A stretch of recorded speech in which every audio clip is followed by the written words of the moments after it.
literally in the air.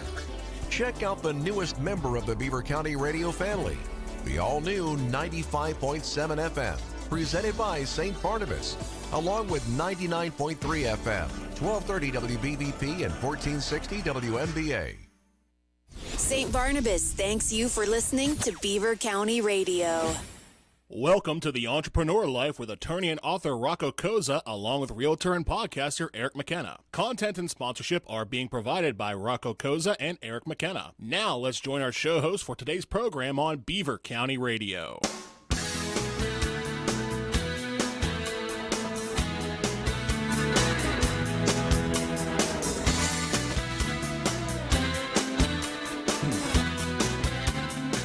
Happy Saturday, friends, and welcome to The Entrepreneur Life with my good friend Rocco Cozza. I am your co-host, Eric McKenna, and of course, we're joined by the incomparable Mr. Matt Durzik. How are you, sir? Good.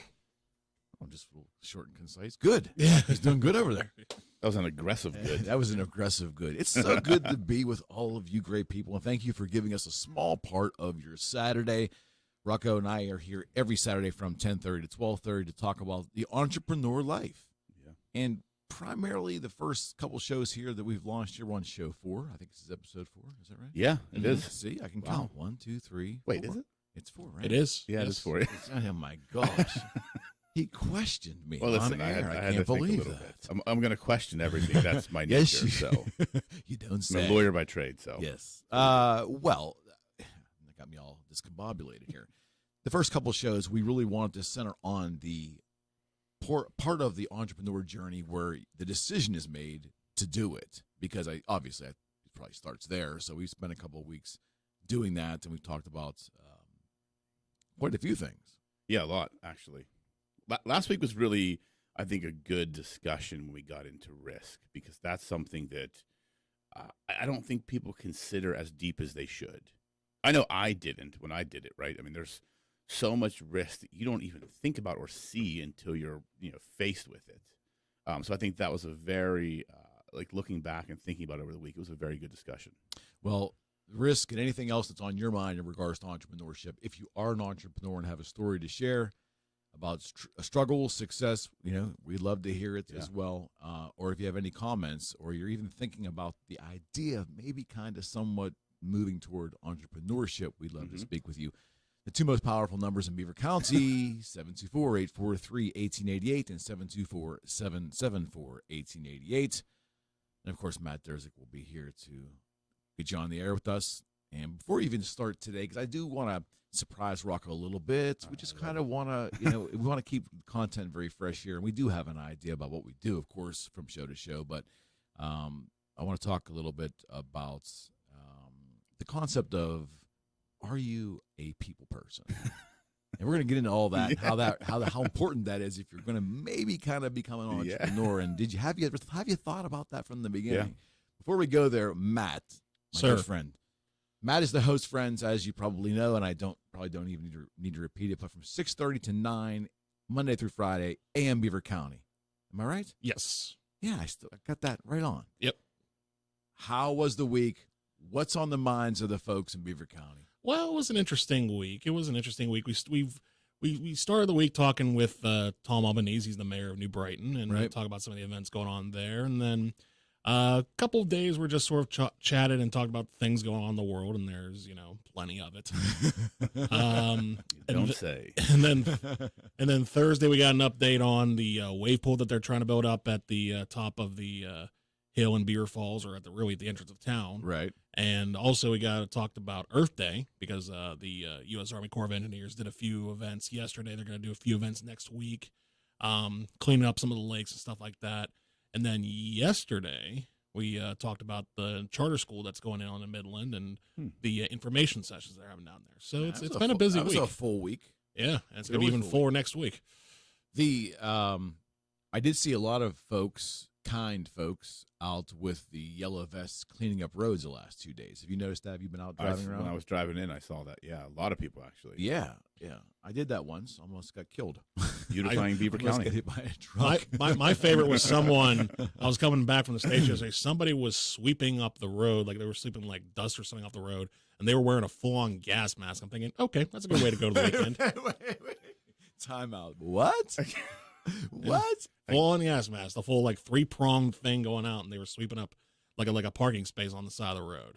Okay. That's like what happened at the beginning of COVID when I was in Walmart one time. A guy was walking through with a poncho and a gas mask. It might have been pollen that he was cleaning up. That could have been something like that.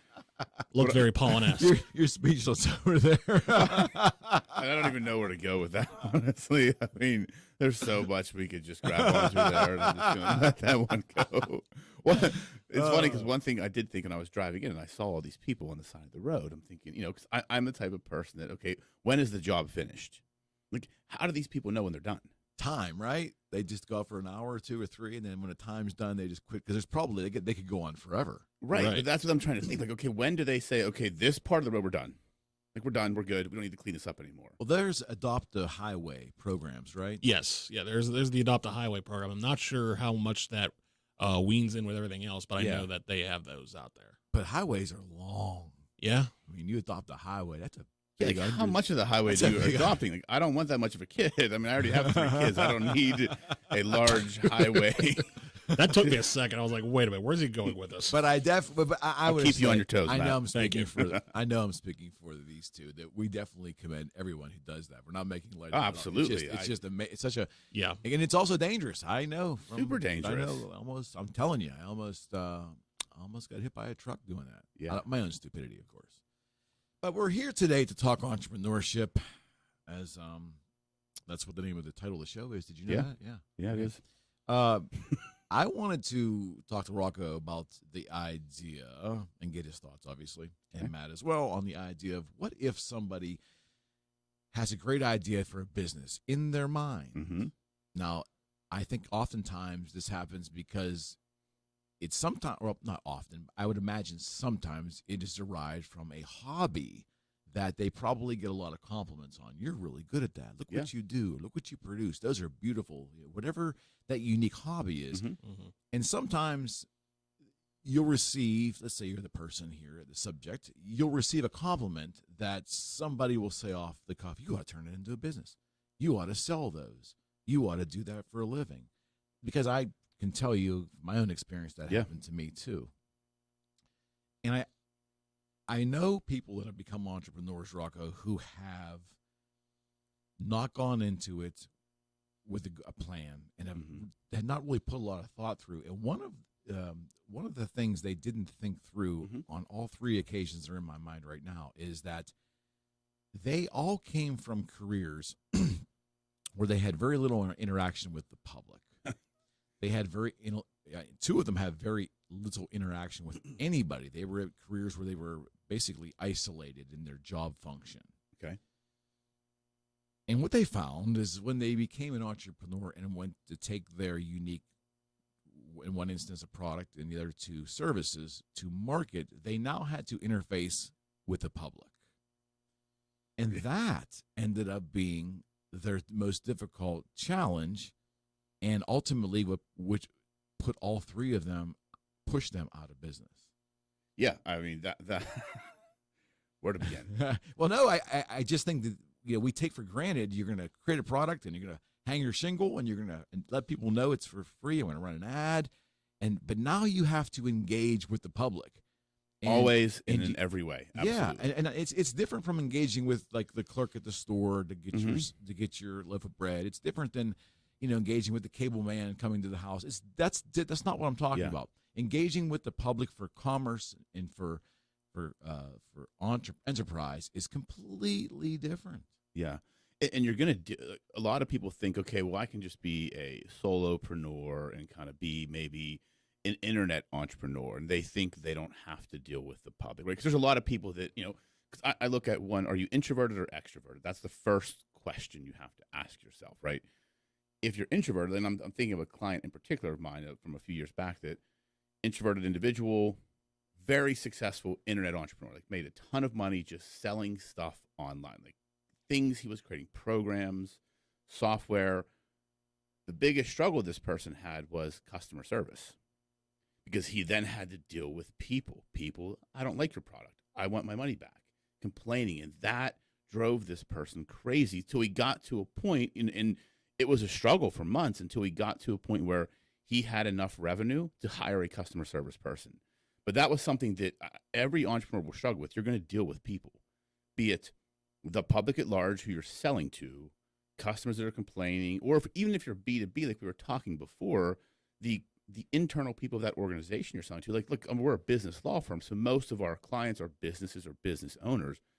It's still people. Like, I deal with people every day, but I like that. I'm an extrovert, so I like talking to people. But that is something as an entrepreneur, I believe you really have to do a self-assessment and understand, one, just do you like people, first of all?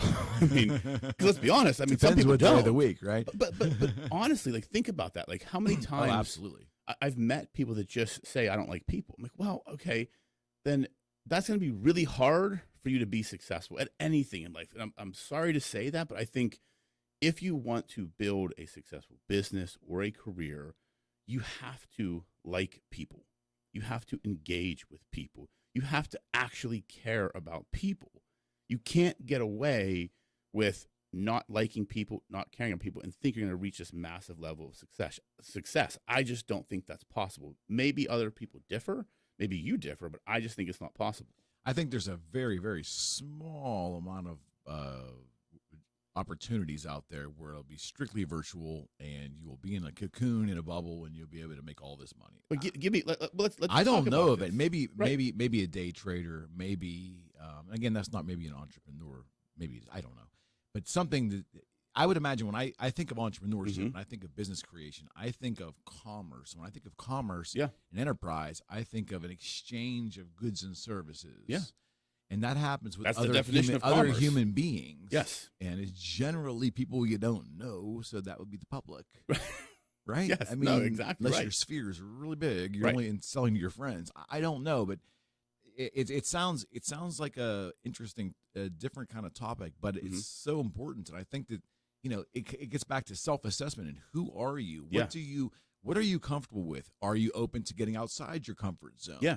These are questions that are so important at the very beginning. And in these three instances that I'm thinking in my head now, these folks, wonderful folks, all three, fantastic people. But that question was not asked of themselves. And it really was the downfall. Frustration was very high. The moment they had to start servicing, there was even, in the one instance, the gentleman that fantastic guy, but he just did not like engaging with other humans very much outside of maybe his comfort zone. Yeah. And he was not comfortable even doing simple commerce. And his particular business required him to go to homes, and he just didn't like the human interaction. And it blew my mind, because I was like, that would have been something I would think that would have been at the forefront of making the decision, right? I'm going into a business where I have to go into people's homes. Yes. But I don't like people. Does this make the most sense? I know. I know.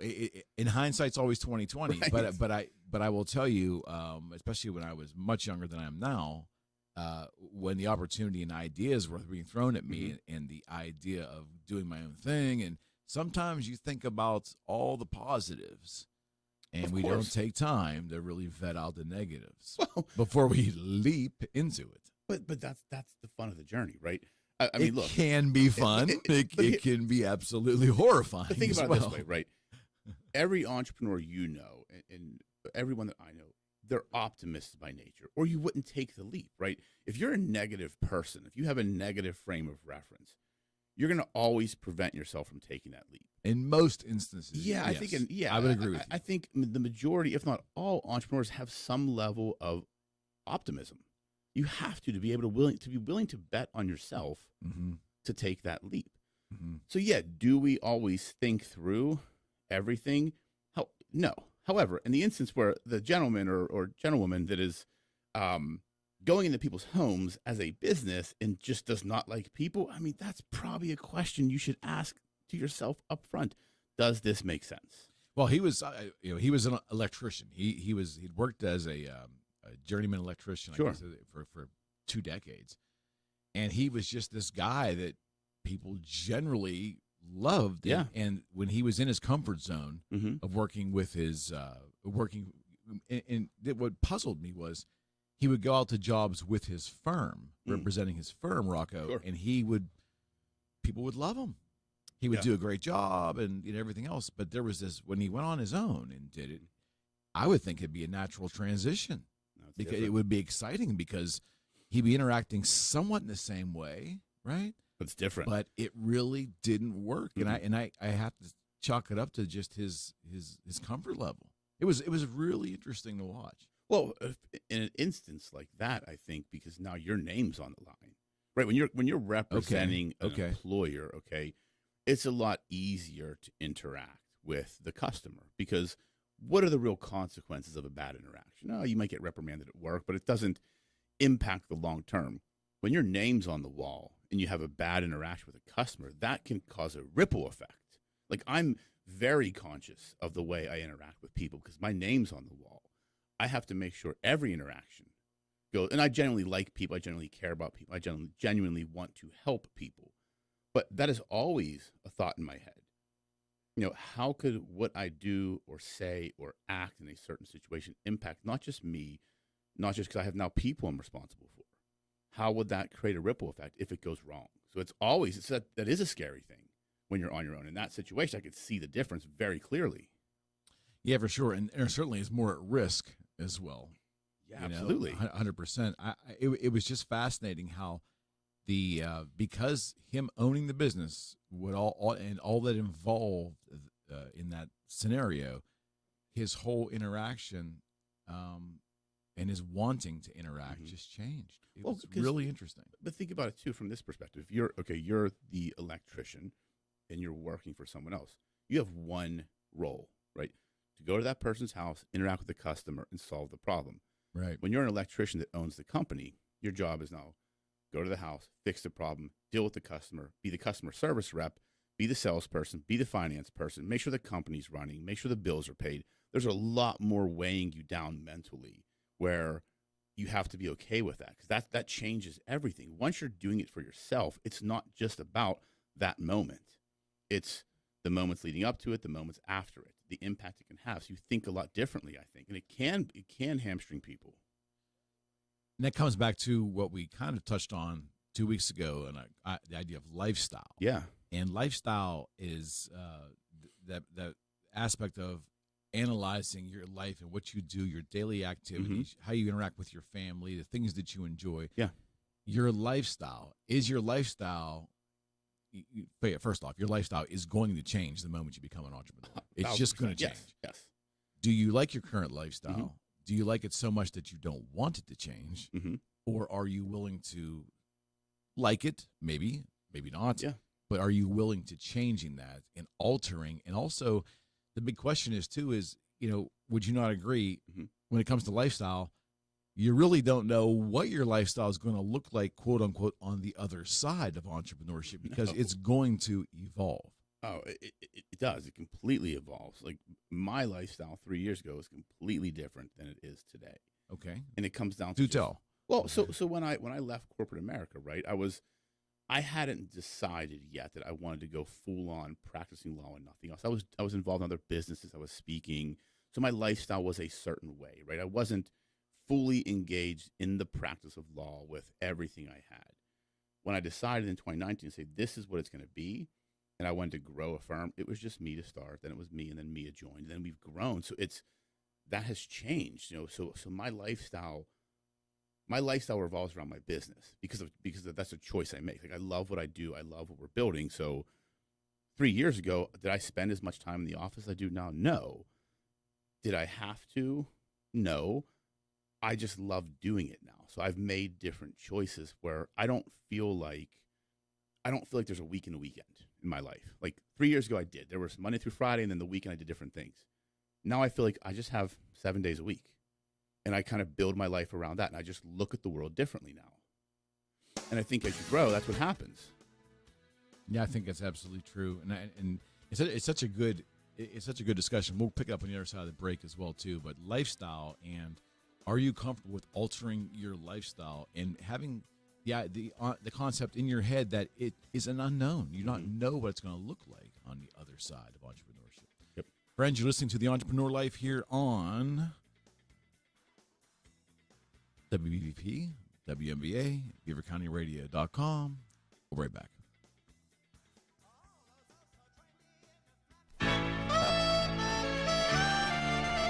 Mark your calendars for Saturday, May 21st from 9 to 5 to spend the day at the Beaver County Airport for the annual Wings and Wheels Aviation Appreciation Day and Classic Car Show. Air Heritage Museum, in partnership with Beaver County Radio and the Community College of Beaver County, invite you to spend the day enjoying historical airplanes, classic cars, delicious foods, and homemade baked goods.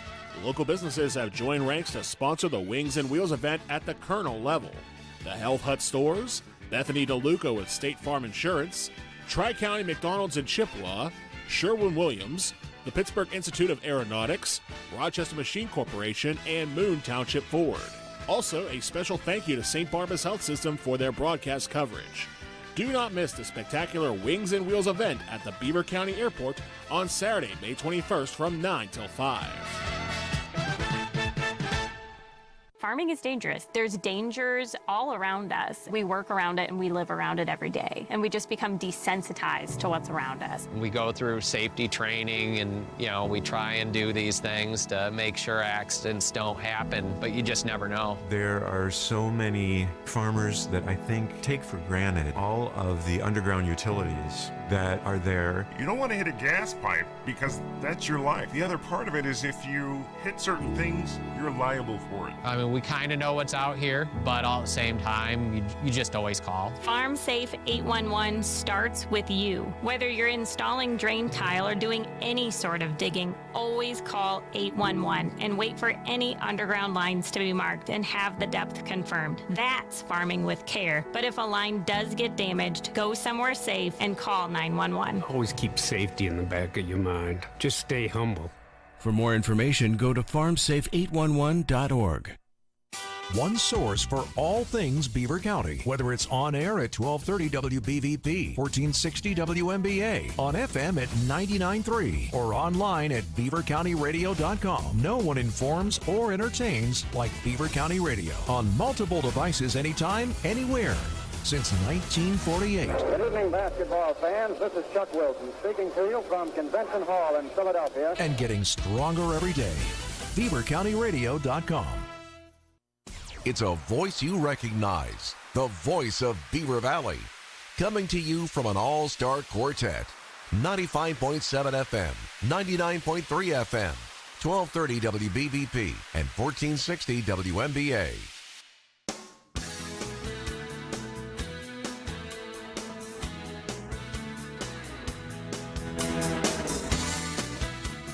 Okay, we're back.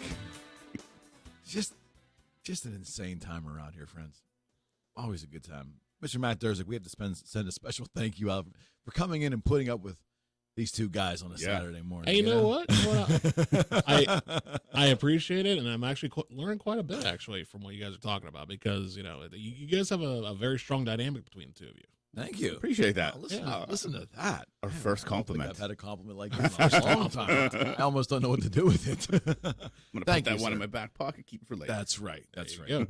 But we had to unfortunately cut you off midstream. Yeah. We went to break. You were going to talk about the lifestyle, right? So we talk about this all the time, right? With deciding the lifestyle. The entrepreneur lifestyle. Yes. And right. I think a piece of that is deciding, and I don't want to make this monetarily focused, but it's an important point to make. You have to decide what you want to make, and are you willing to do what it takes to make that? Because I know a lot of people that I've witnessed over the years, been associated with over the years, that in their head say, I want to make all this money, build this business, but their actions are not in alignment with that. Because if you are making a certain amount of money and you want to make twice as much money, are you willing to do twice as much work? Because it's really a one-to-one. There's not, in my mind, any way where if you not exponential, right? Well, because I think people, and again, I feel like a lot of people in this country, in this world, think that I would just get paid more overtime because of me. Oh, yes. And that's not how it works. Oh, yes. Like, you have to be willing to do something different. Like, to get to where we got as the firm, it took me working my butt off for years. I mean, 7 days a week in the office and the stuff no one sees. That's the price I was willing to pay. People have to understand there is a price to pay for whatever lifestyle you choose, and the amount of money you want to make and the financial success you want to have.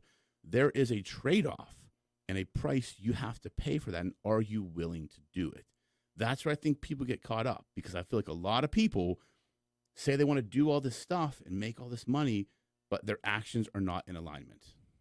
I think we touched on I think the first show. Mm-hmm. It's certainly worth repeating. There is a culture that has been exacerbated through social media, primarily I'd say Instagram. I know I kind of pick on Instagram a lot, but Instagram shows, because it's a scrolling app where you're like bombarded with like you know, and usually it's usually is the wrong word. There's a lot of instances that I see of a lot of pretending going on there.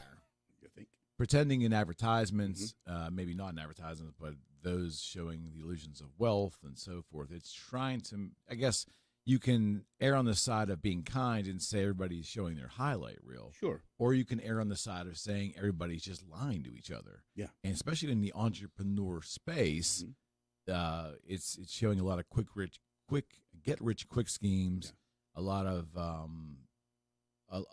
non-work wealth. Yeah.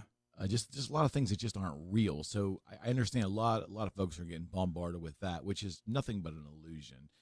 Entrepreneurship is hard today as it was 20 years ago before the web. Yeah, exactly. Nothing really has changed. No, you just have different tools now. It's because I think, you know, you can work smarter, but you still have to work. I do not believe in the philosophy work smarter, not harder. I believe you have to work smarter and harder. Both. It's a 1-to-1. It's an absolute correlation, because I just think, and again, this is where, and I see it with the younger generation, right? I think I don't even know what generation to call them, because I don't know the Gen Z, X, Y, millennials. Right. But I think there's this generational gap where they've been so kind of trained to think that if I just show up and do what I'm supposed to do, I will eventually make more money. Yeah. And eventually get to where I want to go. Well, that's a small piece of it, just showing up. But to really get to where you want to go as an entrepreneur in business, you have to put in that exponential effort, because that's how you set yourself apart from everybody else. That's how you get noticed. That's how you make more money, get more clients, whatever the case may be. But a lot of people don't get that. It is a lot of work to, you know, if you are making X and you want to make 2X, it really takes 2X effort. It's not, you know, X times 1.1. It's 2X. Right. It truly is. And people aren't getting that right now. Well, it's that argument too, and it does go back to my original point. Like, are you happy working with people? Yeah. You can bridge that in there, because if you're not really happy engaging with people, you know, if you really want to make good money and you want to grow the business, because I don't think anybody enters. I mean, I've never heard of an entrepreneur in my journey. I've never heard of another entrepreneur becoming an entrepreneur and saying, well, you know, I just need to make X amount of dollars and then I'm good. Right. I mean, no one goes into that, because if that was the case, they probably would look for employment somewhere that would pay them that amount, right? Exactly. So the idea is you want to grow, right? That's why you started this idea. Well, the more you grow, the more interaction with humans you're going to have. That's only going to be exponential. If you want to get more money, the cost of doing that is it could be a lot more of things that you really don't like. Yeah. Yes, it's hard. You know, working 10, 12 hours a day, it's not the most fun thing to do, but sometimes that's what it takes. Yeah, sometimes you have to put in effort on the weekends and in the evenings. That's just what it takes to get to where you want to go. But again, if you are a person that's happy where you are, because again, this isn't cut out for everybody. Like, not everybody's cut out for entrepreneurship. So if you're happy making X and having that 9 to 5 and being able to do all the fun stuff you want to do, cool, more power to you. But if you want something different, you've got to do something different. Jim Rohn said, "Got to bring value to the hour. You don't get paid for the hour. You get paid for the value you bring to the hour." And that's two different philosophies in corporate America. We're going to talk about that on the other side of the news. But of course, the news is coming, friends. This is the Entrepreneur Life with Rocco Cozza and Eric McKenna, and held down by Matt Durzik on 1230 WBBP and 1460 WMBA. And of course, at 95.7 and 99.3 FM, and always streaming live at beavercountyradio.com. See you after the news.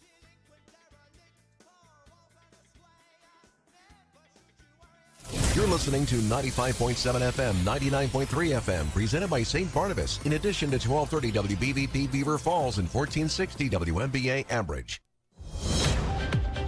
Breaking news this hour at townhall.com. I'm Bob Agnew in Washington. Ukraine's Prosecutor General Irina Venediktova says that Vladimir Putin is engaged in a deliberate campaign of war crimes in Ukraine. Putin wants to destroy Ukraine and wants to kill all Ukrainians. We see it in his speeches. We see it in the speeches of his authorities. Meanwhile, former U.S. Secretary of State Mike Pompeo says the U.S. should be doing more to help Ukraine defend itself from Russia. We could do it. We have the capability to do it. And it is not only a moral imperative, but as I think we can all see now, it really matters to the United States. Pompeo was interviewed by the Salem Radio Network. 4 victims of a sniper are expected to recover from their injuries after police say a gunman opened fire yesterday from an apartment window in Washington, D.C. D.C. Metro Police Chief Robert Conte III spoke at an press conference aired on WJLA TV. We have 4 victims, and those victims are being treated at area hospitals. 3 of those 4 victims are being treated at area hospitals. And police say that they found a number of weapons inside the man's apartment. President Biden's approval numbers remain stuck at near record lows as he faces a series of setbacks. The latest Gallup survey finds that roughly 41% of U.S. adults approve of the job President Biden is doing just over a year into office, about the same as previous surveys showing him underwater among the public. 56% of those surveyed in the latest poll disapprove of Mr. Biden's job performance as president. That is correspondent Bernie Bennett reporting wildfires continue to burn in the Southwest. More than 1,600 firefighters are battling 6 big blazes in New Mexico, 3 in Arizona. In all, the fires have consumed more than 100 square miles of timber and brush, the flames threatening dozens of homes in northern Arizona. More of these stories at townhall.com. I'm about to compare a pepper shaker to a cash-out refinance. Hang with me. You know when you're at a restaurant and they ask, would you like some fresh ground pepper?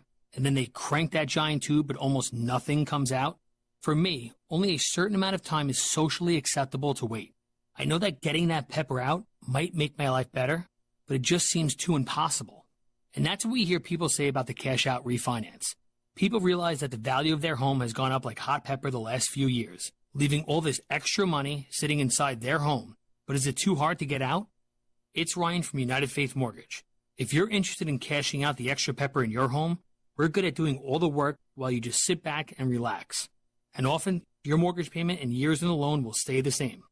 If you'd like to hear about your options, we are United Faith Mortgage. United Faith Mortgage is a DBA of United Mortgage Corp. 25 Melville Park Road, Melville, New York. Licensed mortgage banker. For all licensing information, go to nmlsconsumeraccess.org. Corporate NMLS number 1330. Equal housing lender. Licensed in Alaska, Hawaii, Georgia, North Dakota, South Dakota, or Utah.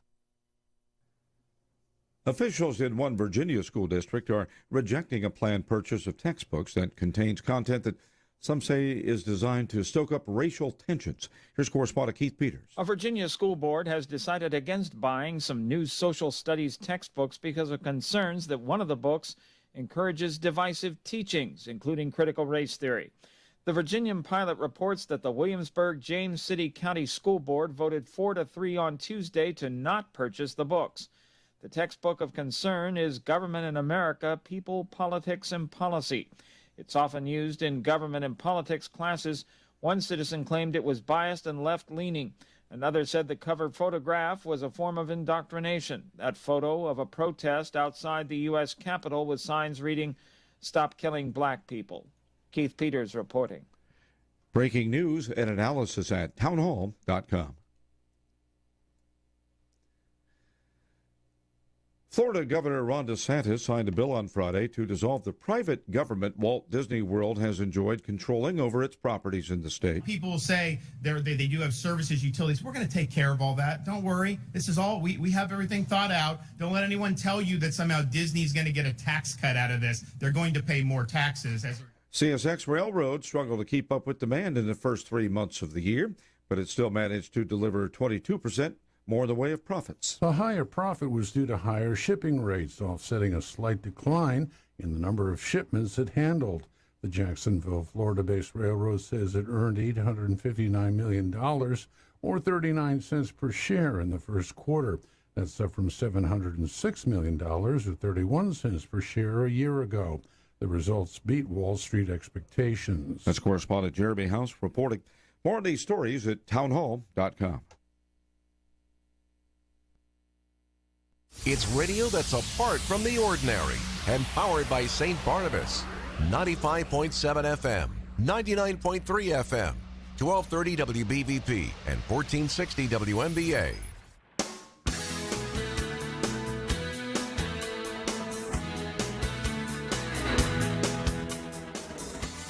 We're back. Yep. That's a fast break there, huh? Yeah, 5 minutes. Yeah. I always, the problem I have, Rocco, is I oftentimes will stand here and I'll have like flashbacks of my prior show and how things would maneuver. And I would like, oh, wait a second. That's a 5 minute break. Or that's a 7 minute break. I'm like, I just got to like stop, go forward. Time flies when you're having fun, man. I guess. It helps to have the same great producer, though. Absolutely. The last comment I made before the break was an old quote that Jim Rohn had said, a business philosopher. And if you don't know who Jim is, you might want to look him up. It's jimrohn.com. But he used to say, and again, it was his ideas. He's not saying this is fact. This is just Jim's ideas. Yeah. But I found them useful. He said, among the many things he said, he doesn't believe that workers get paid for the hour. They get paid for the value they bring to the hour. Yep. And his philosophy was you can become an hourly employee and get your money and be a good employee. Fantastic. Mm-hmm. You could be an hourly employee, be a good employee, and then contribute more than expected. Mm-hmm. Be creative. Use your mind to create and offer suggestions and try to do things and give it your best effort. And in most instances, not all, but most instances, that type of behavior would be rewarded, and that would separate you from your fellow hourly workers and help you build a career. And if you didn't find it there, that kind of mentality could help you possibly become an entrepreneur. Yep. That was Jim's philosophy. But you weren't going to get to that entrepreneurial path if you simply looked at that hour as just putting in time, and I should be rewarded for putting in time. Now, a lot of people do, and a lot of people last a long time in corporations doing that. I get it. It's all about lifestyle. If you're good with that, nothing wrong with that. But that's not what this show's about. This show's about entrepreneurship, and that mentality won't work in entrepreneurship. No, not at all. Because again, like we were talking on the break, when you have that employee mentality, right, that I'm getting paid for the hour, right? From the flip side of it, the company says, well, that's easy to replace because I can just find somebody else to do the same work. But if you bring value to that hour, that changes the game. And in entrepreneurship, you have to bring value to everything you do. Like using myself as a lawyer as an example, right? My hourly rate is X. And when people ask, well, why is it so high? It's because I bring 20 years of experience to that hour. Like that's what it is. The 20 years that it took me to get here, you get that with this rate for this hour. So my hour is going to be a lot less expensive than hiring someone 1 year out of school to do the same thing. It's going to take them 5 times as long to figure it out. I already know how to do it. And that's the value I bring. So as an entrepreneur, you kind of have to understand what is that value you bring for what you're charging and really try and quantify that and understand that if you want to make more money, what additional value do you bring? Could I have charged this hourly rate 10 years ago? No, I didn't have as much value to bring. Now I have more value, so I can charge a higher rate. It's been interesting over the years, too, to talk to my entrepreneur friends who came from an employer relationship as an employee, making the move to entrepreneurship. And it's interesting to see how their perception of things kind of changes once they get on the other side of the equation. Now, of course, in the beginning, they're probably just working for themselves, but as they grew their businesses, they ended up bringing people on, either as independent contractors or employees themselves. And it's interesting to see how philosophies change, attitudes change when they become the employer. Yeah, it's different when you're sitting behind the desk. It's a really different viewpoint because it's when you're an employee, you think, oh, I should just get paid more money because the company makes all this money. When you're on the other side, you get to see where all that money goes, and there's not all this bucket of money to pay people just because. It's like the people in companies get paid more money because they bring more value. And I think when you shift into entrepreneurship and you're running a business and you start bringing people on board, contractors, employees, whatever the case may be, you start looking at, okay, well, this is a cost. Am I getting a one-for-one value for that? If I'm paying someone $100 an hour, am I getting $100 worth of value from this person? Or am I getting more or less? And these are the things you start thinking about because you have to, because every dollar matters. I just can't pay people wildly high salaries because I have to think 12 months from now. Yes, we may have had a good couple months, but that money gets put aside in case we have 3 bad months. Right. And you can't, and I think when you're an employee, you don't think that way. You just think, oh, the company's doing great. Why aren't we all getting paid more? It's like, that's not how it works. That's not how entrepreneurship works. And when you're on the other side of it, you start to see those things. Another very good and solid quote from Jim Rohn about entrepreneurship versus,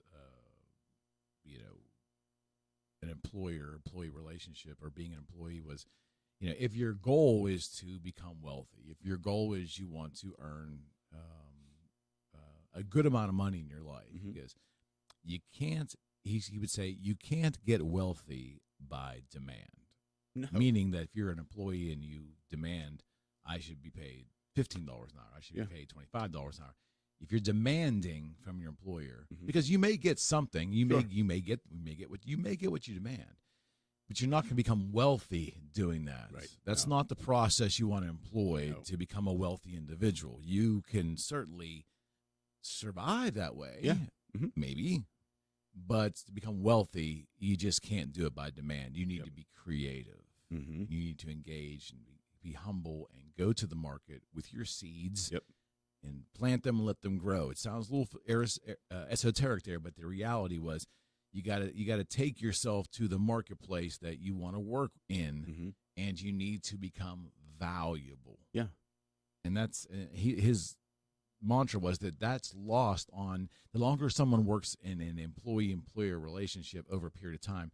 With some folks, that idea becomes lost. Yeah, unless you're an organization, because there are a lot of organizations now that, they're your employees, but it's also very entrepreneurial. Like that's how I run my firm, right? Like I have employees, but I encourage them to all be intrapreneurs, like entrepreneurs. Intrapreneurs.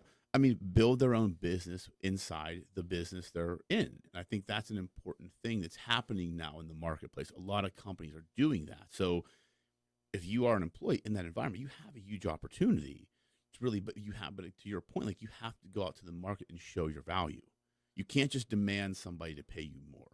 I can't demand my clients to pay me more. I can't just say I'm going to increase my rates just because. Like, what additional value am I bringing? Why are my rates going up? Because I'm getting better.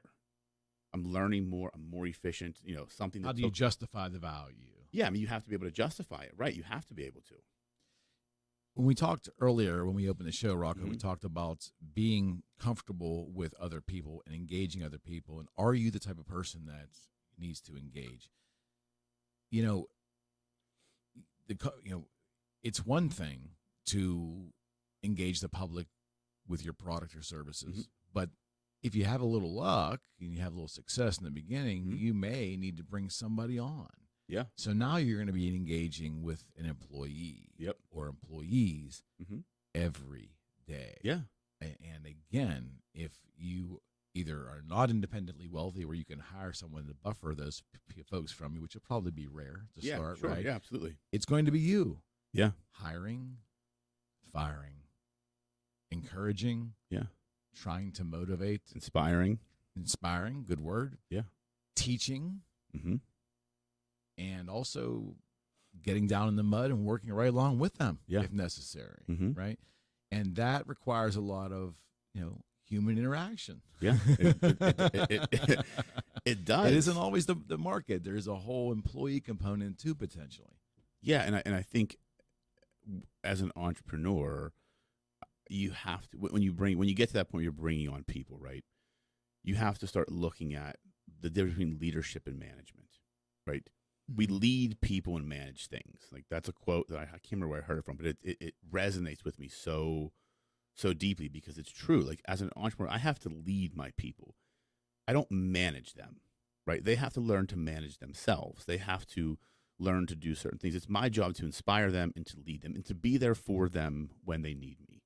But too many entrepreneurs get into the mindset, I have to manage these people. I have to micromanage these people. I have to tell them what to do, show them how to do it, and, pick things apart. Let people find their own way. Be the guiding light and be the vision that they can see. Be the inspiration. But you have to let, especially as an entrepreneur, because we're control freaks by nature, right? I know that myself. I am a control freak. It takes a long time for me to let go of things. But I have to let people just be and learn and do. Right. And that's how you grow an organization. And entrepreneurs, we get caught up in the not understanding the dichotomy between leadership and management. And it's a very important distinction that we have to understand when you get to that point. When you have a product or a process that is so good that people are encouraging you to take it to market and you want to take it to market, this skill set you have. For me, I can only talk about my own circumstance because I can relate to it so intrinsically in my own mistakes, which I will gladly share with you. I knew when I started guitars that I had this skill set of valuing, of having an uncanny way of knowing what the market was at that time and what would sell. Okay. For lack of a better, for push come the shove, I proved that. Okay, I had that skill set. The thing about it is the other skill sets of interacting with people and potentially hiring people or trusting other people in that process, or maybe showing and teaching someone else this skill set.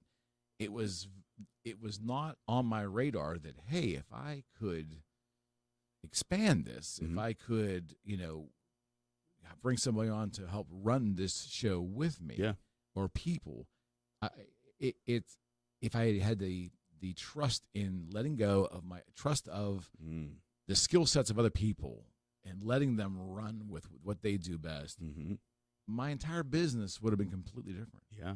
And trust is that a very important word. I could not let go in that regard. And why? Why couldn't you let go? Well, here's what I wanted to say. It comes back to me probably not having that conversation in the beginning with myself. Am I a people person? I would have probably answered, well, I was in sales for a long time, customer service. I genuinely like people. Okay. I've done sales transactions for my firms. Yes, I would consider myself a people person. I'm ready to engage the public. I am. Okay, so that was fine. Okay.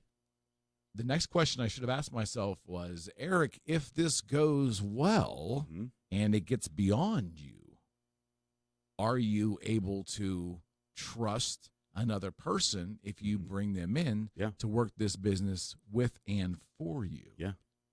That's the part of the equation that I did not have that discussion with myself, and it didn't serve me well. Yeah. And that is a very hard discussion to have, right? Trust, when you bring on people, you're letting them into your world. You're letting them into this thing you created. So trust is an extremely important thing. And I gave a talk Wednesday night to this group, Global Leaders Organization, and I was talking about leadership and kindness and leadership, and we were talking about trust. And I asked people in the room, I said, do you believe people earn trust or lose trust? I'll pose that question to you. Okay. So if you bring on an employee, do they have to earn your trust or can they lose your trust? I think they probably could lose my trust because I gave them my trust. I'm a very, how do I say this? I gave them my trust by just bringing them in. Right.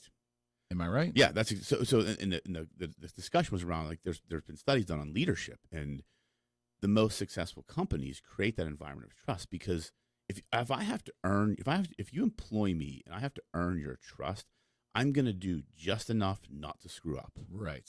If I know I have your trust, it's mine to lose, I'm going to do awesome work. I'm going to be more creative. I'm going to try, and I'm going to try and do It's a different philosophy. level. It's a different philosophy. But you'd be surprised when I've done these talks in the past, how many people, and I ask people to raise their hands and say, do you believe employees have to earn your trust? How many people put their hands up? It's crazy to me. Now, is that more symptomatic, do you think, of just society in general? Because we're probably, how do I say this? Entrepreneurship made me ultimately a very trusting person because I realized when I wasn't trusting, it did me damage. But these are entrepreneurs I speak to that were answering that question. Well, no, that's what I'm saying to you. So I go through, my broader point was I go through life generally now at this point in my life, trusting everybody initially when and then waiting for them to fail me. Okay, that's kind of how I go through life. Okay. No expectations, but right. And we'll pick it up on your side of the break. But ultimately, do we go through society today with a great amount of mistrust, especially in the year 2022? And does that hamper new entrepreneurs? And we'll talk about that on the other side of the break. All right, the Entrepreneur Life with Rocco Cozza and Eric McKenna and Matt Durzik on 1230 WBVP and 1460 WMBA, and of course always heard on 95.7 and 99.3 FM, and always at beavercountyradio.com for your streaming. We'll be right back. You can catch all the action of Pittsburgh Penguins hockey right here on Beaver County Radio. Slides in left side, Crosby across Russ, backdoor feed, they score! It's poked in by Jake Gensel at the far post, and it's a PPG for PGH. 2-1 the score. Pittsburgh Penguins hockey on Beaver County Radio is brought to you by Moon Township Ford, St. Barnabas, Friendly Federal Credit Union, and the Beaver Falls Municipal Authority. Hey, I'm Reba McEntire. Growing up in Oklahoma, I had big dreams of becoming a successful country music singer. But I also knew the odds were against me and that I needed an education to fall back on. Studying never got in the way of my dreams. In fact, school gave me lots of opportunities I wouldn't have had otherwise with my career. Please stay in school and try your best. You never know where a good education might take you. This message is brought to you by the U.S. Air Force. The best of Beaver County is easy to discover. It's right here on your radio. Tune in Beaver County Radio or watch the best of Beaver County live on Facebook or YouTube video this and every Thursday from 11 to 11:30. The program is made possible by St. Barnabas. For over 3 years now, the show has been dedicated to shining light on the great things going on right here in your neighborhood and the people that are making it happen. This Thursday, enjoy conversation and insight from an intriguing lineup of guests who are creating excitement and having an impact right here in Beaver County. Your friends and neighbors at St. Barnabas are pleased to support the best of Beaver County. The radio broadcast will also be replayed each week from 11:30 to noon on Sundays on Beaver County Radio. Archived Best of Beaver County videos can be viewed on the WBVP WMBA Facebook page. It's your chance to encounter the best of Beaver County with host Mike Romai this Thursday starting at 11. For more information, visit beavercountyradio.com. St. Barnabas thanks you for listening to Beaver County Radio.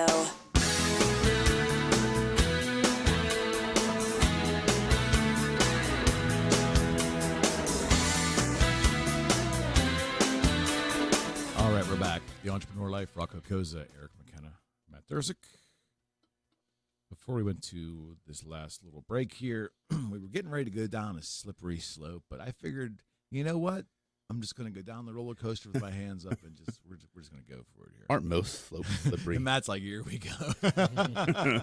This is that maybe a tad uncomfortable part of the show where we bring the greater social climate into it, but.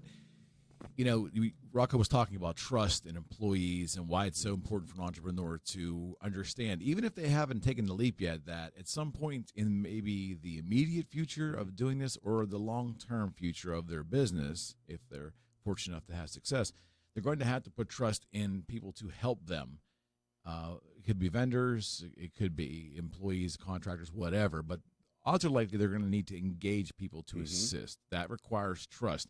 Are you a person that, quote unquote, can get there? Can you trust somebody? And it might, when I say in business, these folks may never have been in business. Right. Yeah. So business could be new to you, right? But are you going to be able to trust people? And it's a good question to have, and one that probably most people aren't thinking about in the beginning. But I was getting ready to ask Rocco the question before we went to break, and that is, if you just take the past 7, I'll go back 10 years of society. Yes, some of it's politically driven. Some of it's been, unfortunately, the pandemic. It could be a lot of other things in society going on. Maybe just our ridiculous ingestion of news, too much news, maybe. I don't know. I don't have the answer there. But all that together, are we just a little bit more mistrusting in general? So the folks that are out there thinking about being an entrepreneur, one of the things is they might already be a little more jaded today in 2022 of other people than they weren't maybe 10 years ago. Do you think that's possible? I think there's a possibility to that. I also think that today there's more to observe. So we're constantly walking around with a heightened sense of awareness, right? I mean, think about just how much social media has grown in the past 10 years. News, like there's so much information coming at us at all times. So we're constantly in this, I don't want to say agitated state, but this heightened state of awareness. So does that make us trust people less? Potentially, because we're seeing more things. We're seeing more good and more bad, right? So you're seeing the world differently now. So I think that can lead to people having a lower ability to trust people initially because of just they're constantly looking at everything. Because 10 years ago, there wasn't as much information as there is now in the world. Right. And there wasn't as much stuff to analyze all the time. Like my awareness is heightened all day long. It's very hard to turn it off to the point where sometimes I can't sleep because my brain is going. Not that I don't trust people or it's about trust, mistrust. It's just I'm analyzing information, analyzing data, analyzing things I'm seeing and coming in contact with. I think that can create, if you don't know how to process that correctly, I think it can lead people to just mistrust off the bat because it's like, well, I don't understand this. I don't know it, so I don't trust it. There's so many dynamics going on, too, because as we're sitting, like, even in this room today, friends, I'm mid-50s. Rocco is in early 40s. Thank you. Thank you. Matt's mid-20s, right? Late 20s? Late 20s, going to be 30 in the summer. Okay, so 30. So old enough to be your dad, man. Come on. Oh, man, that's horrible. My son's 20, so, I mean, but close. Just in the three of us, so we all have different perceptions of the world, and I sometimes, unfortunately, have more to go on because I've had extra years there. And so naturally what you do as a human is you compare. You know, you compare like what I'm going through now, 10, 20, 30, 40, 50, 40 years ago. And there's so many different dynamics. You put the age demographics in there. You put like life demographics. You put the element of time. All that mixed together. Everybody's viewpoint is different on this and how we look at each other. And the shame of it is, if you're starting a business right now, it would be very easy to, or let's just say you haven't started yet. Let's just say you're thinking of the idea, and let's say you're coming from a 9-to-5 environment, and you have it all planned out, and you're ready to go. You're just about ready to pull the trigger, and you turn on the news, and there's a war in Ukraine. Yeah, I would say that maybe two ways of looking at it. Is that person more more apt not to go forward with the venture, maybe because of the uncertainty, or are they numb from so much turbulence all the time the past 5 to 10 years that they're more inclined not to give it so much weight and go forward? Do you see what I mean? It's like, it's a really, and I think that depends on age. Absolutely, maybe. I think 100% it does. Matt, I think it's a little bit of age, and I think it's also a little bit of experience because it doesn't matter how old you are. I mean, it does in some respects, but trust me, it matters. But somebody, good morning. but somebody who's 50 and somebody who's 27, throughout their life experiences may have had the same depth and gravity of those experiences to where they may have the point where they're either just going to not do it or, like you say, go crazy and say, you know what, there's just too much going on. I'm not even going to consider any possible backing out. I've gone through so much. I've seen so much. Just going to go for it because life's short and the whole thing. Yeah. And I think going back to what Rocco said earlier too, something that's a big part of it too is when you deal with people, when you deal with, trying to build that empire and become an entrepreneur, if you're going to put in double the work on just the objective part of it, the subjective part also has to be, twofold. You have to learn how to, you don't have to like analyze everybody and, get a full case study on them, but you have to learn how to deal with different people from all different types of, backgrounds and, changing trends or whatever the case is. Whose idea was to bring this guy on? I think it was a great idea. I mean, great idea, wasn't it? Matt, that is a went phenomenal. right I didn't even think of that. But that's a phenomenal point. We both missed that part, and I want to punch myself for doing that because that is the most important. Because it's not just about, like you said, the objective effort; it's the subjective too. Like I look back at my career, like I started reading ferociously in my late 20s to just learn about people and personal development and the law. Like I was in the office, outside of the office, I was trying to learn and grow. And that's an important piece that I think we both missed that. Shame on us. Yeah. I mean, it's let me ask you this, Matt. When you, from your standpoint, if you were thinking about someone that, let's say not yourself, but you were just thinking about the idea that someone would want to become an entrepreneur. Let's just say someone that was really good at some skill set, maybe a hobby, maybe great at their job, thinking about going on their own right now. How much weight do you think is being given to social climate, social events, world events right now? If you had to put your stamp on it, how much weight do you think is being given? I would say a little bit, and I think it would depend on it would depend on a couple things. Number one would depend on the financial situation, I think. I think it would also depend on the passions or the balance between the two. Okay. Because when you said that, my thought was like, okay, we have the war going on in Ukraine right now. Yeah. And there's people out there thinking, okay, what exactly can I do to do this? And do I feel so passionately about it that I want to do something about it? I mean, it could be something as simple as, creating a T-shirt or, having like a little lecture series or, do what I think Pink Floyd did, just release a song a couple weeks ago, stuff like that.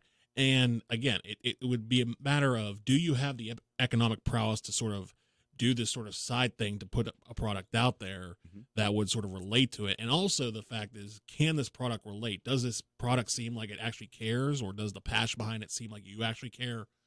Or is it just something that seems like a vanity, yay, Ukraine, fight the bad guy type of thing? There's a lot of elements that go into it. Yeah, I think so too, and it's so tough. And I tell you where it's tough is your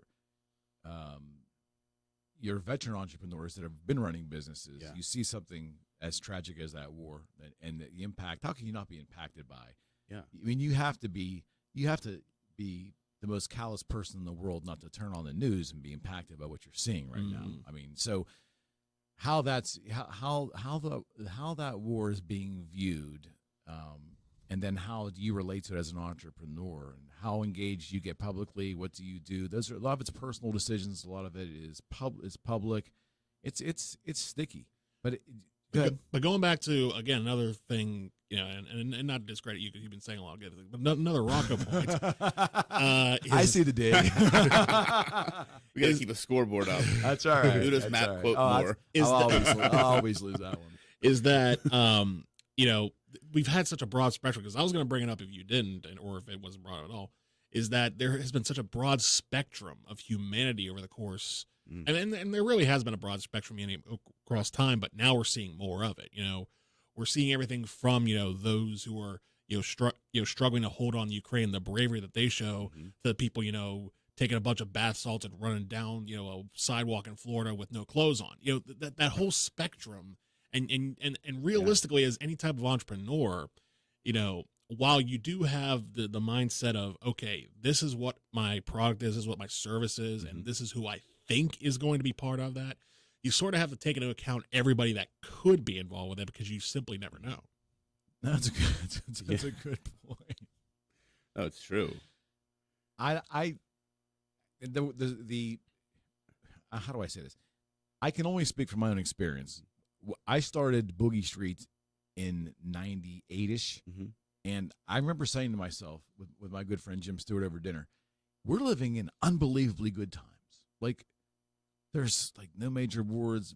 Kosovo was 7 years prior or something. That was the last real conflict of any type. We were solved medical revelations were happening. We were solving big problems. Yeah.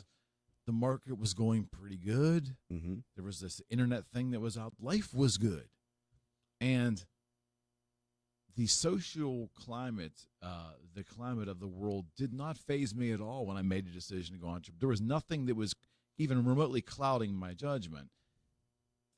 2-3 years into that, 9/11 happens.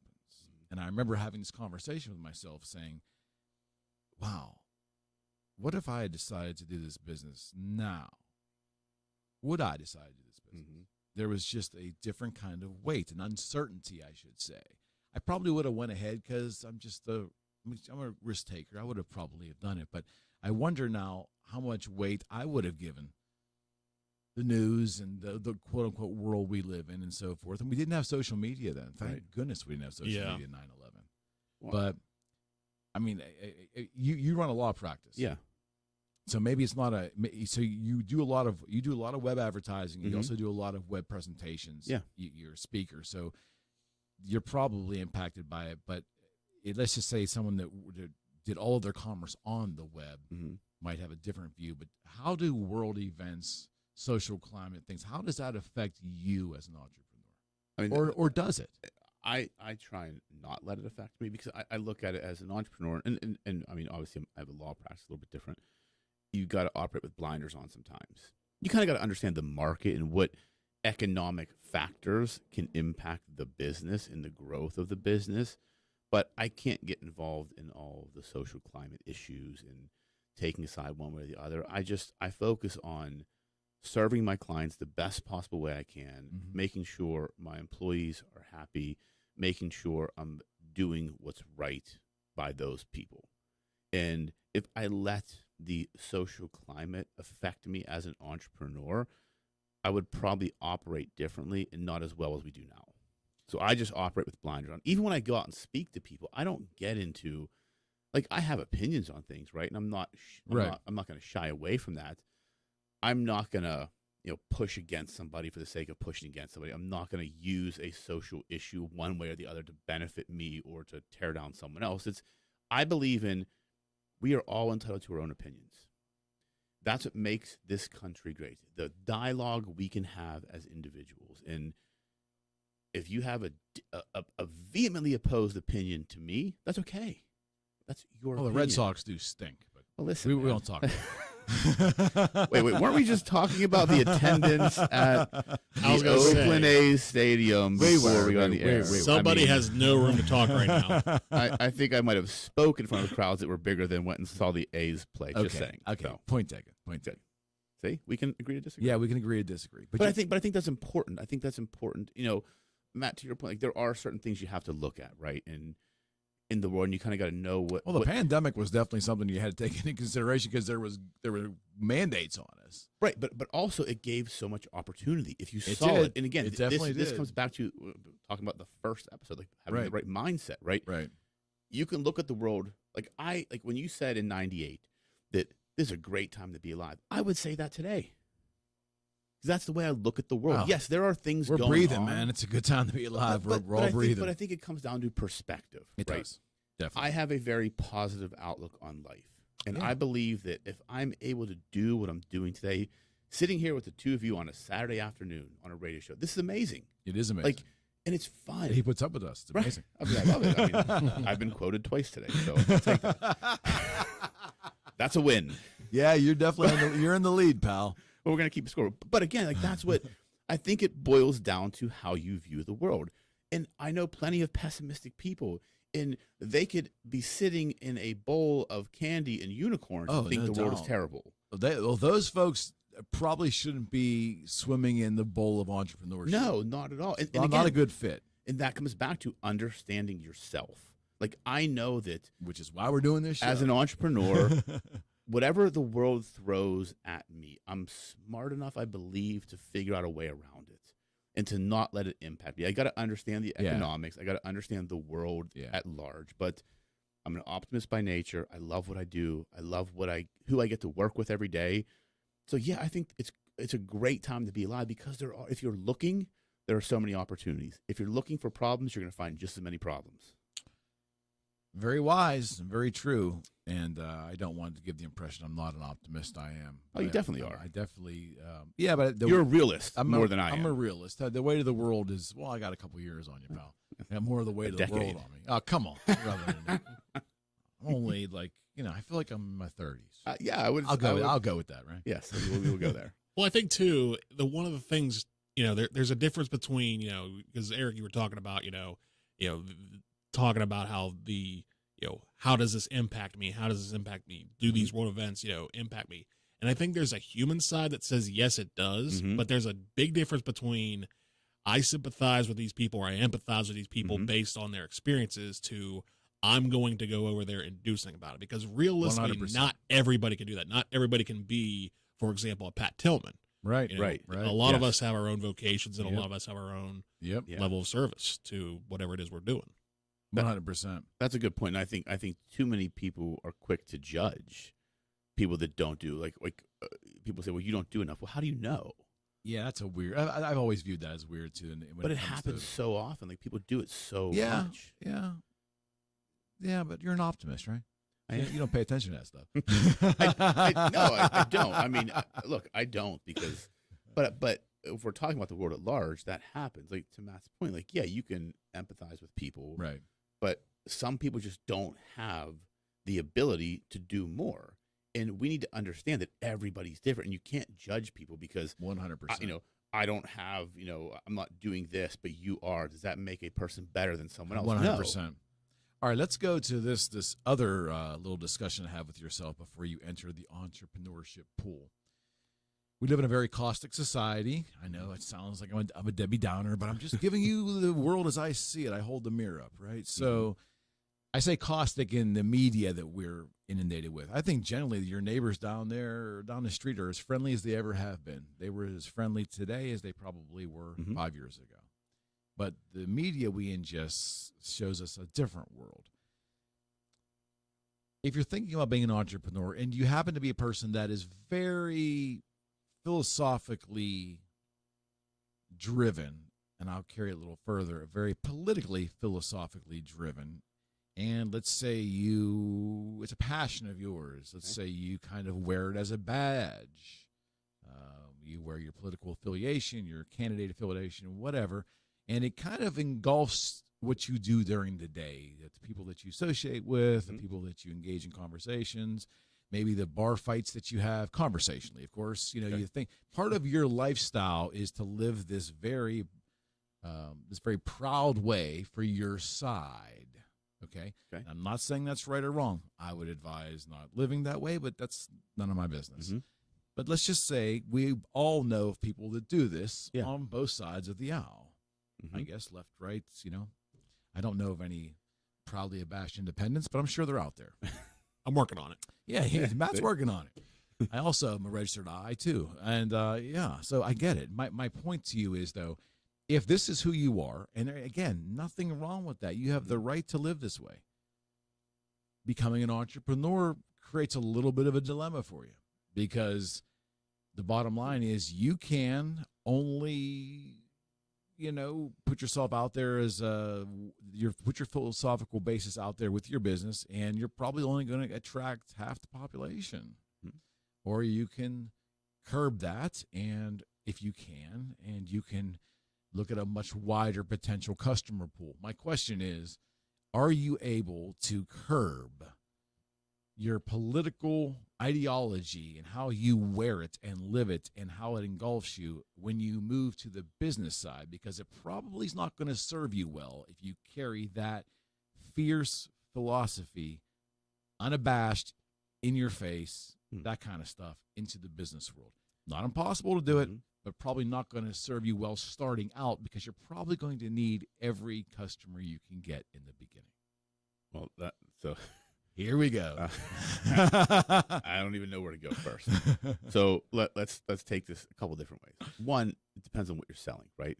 Maybe so maybe you're politically bent one way or the other, and you're just marketing. Well, if you're selling political buttons or something, but not even that. But maybe it's just something resonates with that group. Okay. the second piece is, and I'll challenge you a little bit on this. Please do.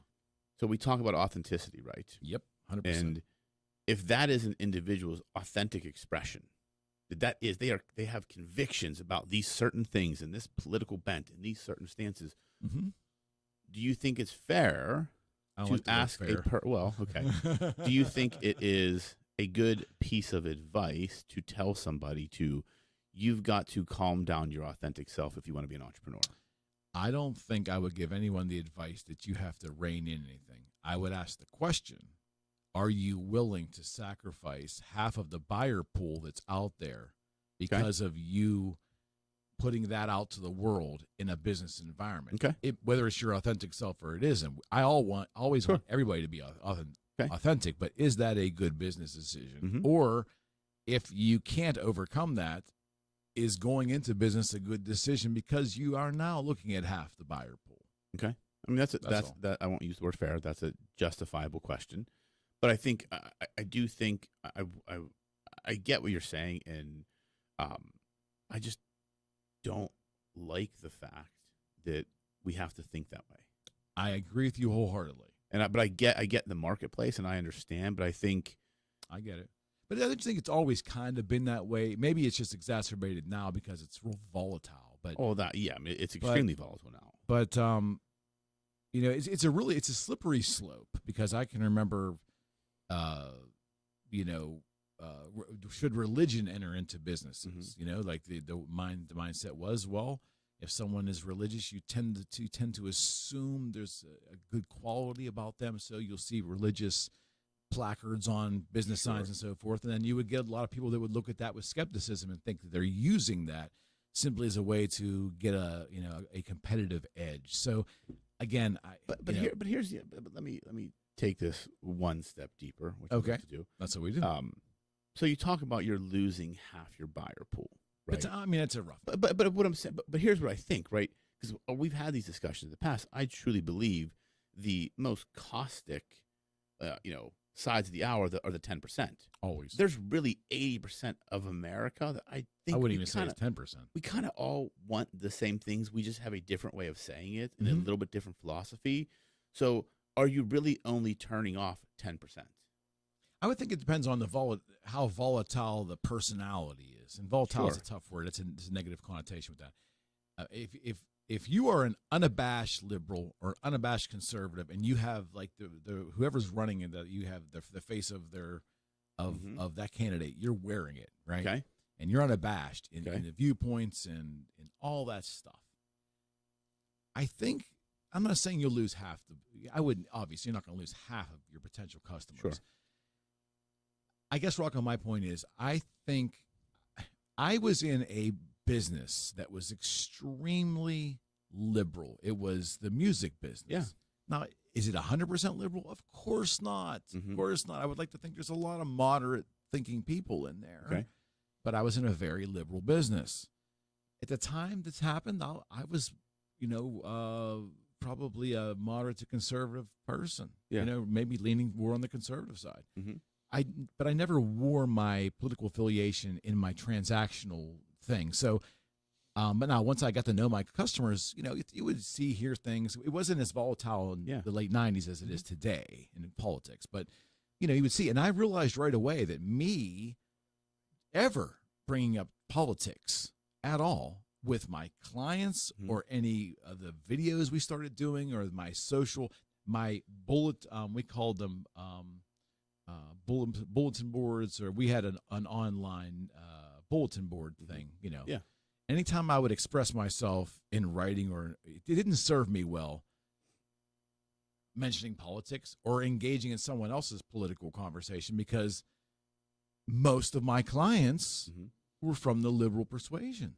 That's musicians, and that's just musicians in general. Sure. So that was a practical business decision I made. I didn't feel impassioned enough about my politics to talk with anyone about it anyways. Right, that's the difference. But I viewed it as being a catastrophe if I went out there and started to kick the bear, so to speak. Right, you know what I mean? But I think that's an important distinction we need to make. And I think to frame this the right way, I think you weren't a person that would have done that anyways. So you can have, what I mean? If you are a person that, like, okay, you have your Trump flags in your front yard or your Biden flags in your front yard, and you're that person that is just, aggressive about their political stance, then yeah, that's something you need to kind of think through. Like, okay, can that impact? Yeah, that's my point. Yeah, and I think, but to you, like, you wouldn't talk about politics anyways. Like, to me, like, I'm the same way. Like, I have my views, but Absolutely. I'm not. I'll talk to someone they want to engage in But discussion, but that's it. But I remember having that awareness. It was like an epiphany. Like, Yeah. whoa, be careful how you tread. And that probably came because I was in, maybe I had a thought of saying something I probably should not have. Not that ever happens to me, Right. of course. All right, friends. That was a quick time. Half hour, yeah. All right. You're listening to The Entrepreneur Life with Rocco Cozza and Eric McKenna, Matt Durzig. We'll be right back.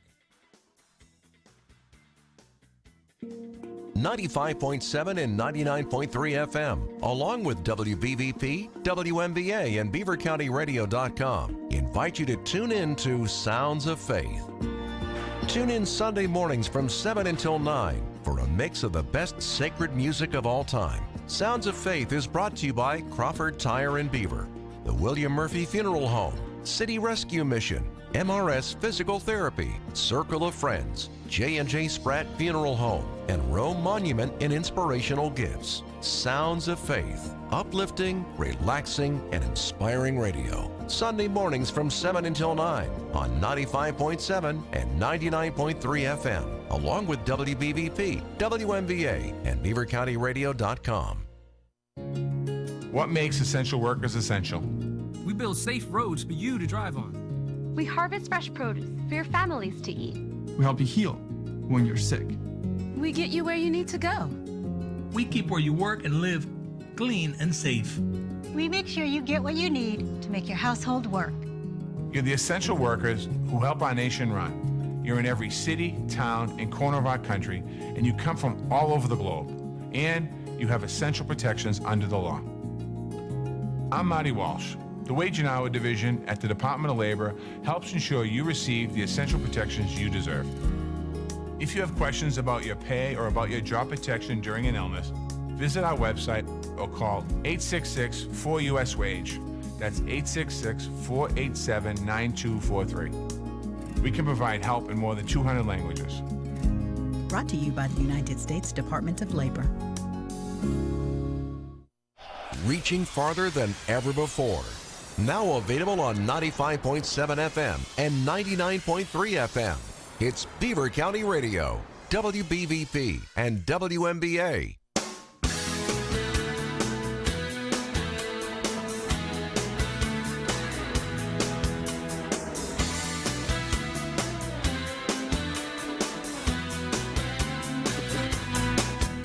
We're back, friends. The Entrepreneur Life every Saturday from 10:30 to 12:30.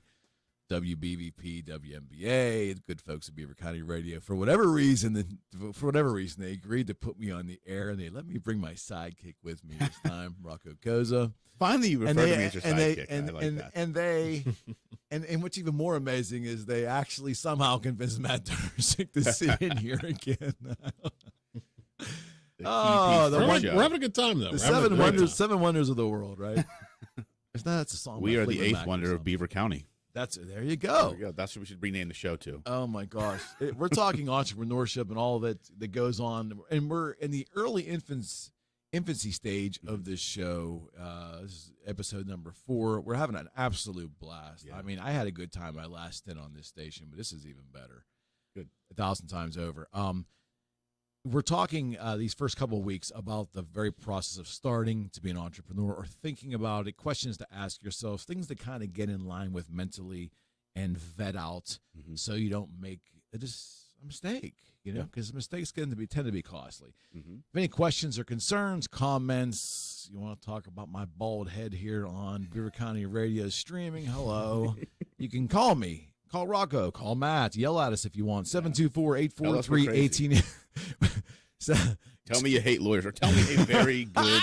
Listen, I've heard every lawyer joke possible from my father-in-law. So if you have any New Some ones. new ones. I'd love to hear 'em. Clean. Yeah, We are yes. on terrestrial radio here. I'm impressed with myself after this is the 4th week and I haven't swore You've done great. Yeah, I was a little worried about going into this venture too. I was worried about that more than anybody. Because podcasting has made even me become a little bit coarse in my. I just get in my car and swear the whole way home. Keep it inside. Two most powerful numbers in Beaver County, 724-843-1888 and 724-774-1888. You can call in and give us a hard time. Matt will laugh at us. We're pretty good at that. But we're having a blast. We're talking, again, still on the decision-making process of becoming an entrepreneur. We're talking about a multitude of things today. We started out talking about, are you a people person? Can you interact with other people? Are you aware that if you grow a business, odds are likely you'll need to hire people and interact with people on your own staff? Yeah. Have you thought that stuff through? And then it just morphed into so many other things too. Yes. And we ended it before the last break here about if you wear your political affiliation as a badge of honor and you're very, I don't want to say the word caustic, that's not what I mean, but if you're very out front about your politics, regardless of your bent, is that a healthy habit if you're moving into a new business? And we talked about authenticity, which I'm a big authenticity guy. I'm all for you being your true self and all that stuff. I'm just saying, are you limiting a good portion of your buyer pool, Rocco, if they come in there, I'll say it. So you got a Biden sign over your garage or you have a big Trump sign over your garage. Those are the two polarizing people right now. Yeah. For better or worse, if you want to put it out there and put it in the face of your potential customer, I guess I should say it this way. Are you willing to put that above all else off the gun in the face of your potential customer pool? Well, to Matt's point, on the break we were discussing, there's the economics of it. Like, what are you marketing and who are you marketing to? Like, what are you selling? Like, because like we said, if someone is a phenomenal electrician, great reviews, do great work, high quality work, reasonably priced, I don't care about their political affiliation. They could pull into my house in a Biden or Trump truck, and as long as the service I don't care. So I think you got to understand who you're marketing to. Because there are people, and I think it boils down to the 10% on either side. That you're not going to get, if you're one way, you're not going to get the people on the other side. And they're going to do everything they can to tear you down. But the 80% in the middle, if you have a really good product or a really good service that people want, I believe, and this might be my belief is different than other people's, I don't believe that political kind of on the forefront is going to have that big of an impact. It may impact it slightly, but I think, people have just gotten numb to it, especially at this stage of the game. This is where I'll disagree with you just a little bit. I think that you are. I believe what you're saying is I'm in agreement with it generally. Okay, but I do think that the weight of that outwardness of political, that badge you wear, I think it will have a greater effect on the customer pool than you're giving it credit for in this current environment. I just think you can, and my question would be, if you're starting a new business, especially a small concern, let's say a one man, one woman concern, do you really want to limit? Do you really want to limit your customer base? Now, we talk about authenticity, and you're right. If this is truly who they are, I would hope it isn't. But if this really is who they are, that's their thing. I guess for the sake of authenticity, rock on. But ultimately, from a business practicality standpoint, just by slightly modifying your behavior, or your outward behavior could put you in a better financial position to grow your business. But it's got to be a choice the person makes, right? What's more important? No doubt, it's their choice to make. I just don't understand why they wouldn't do it. Well, again, I agree with what you're saying, but this is the beauty of America. We can agree to disagree, because I will put authenticity over, something like that. I think there's still money, even if you have a strong political philosophy one way or the other, there's still money to be made. Even if it's half of the country, you still got 160 million people to sell to. Nothing's impossible. Right. I think you just got to understand what you're going into.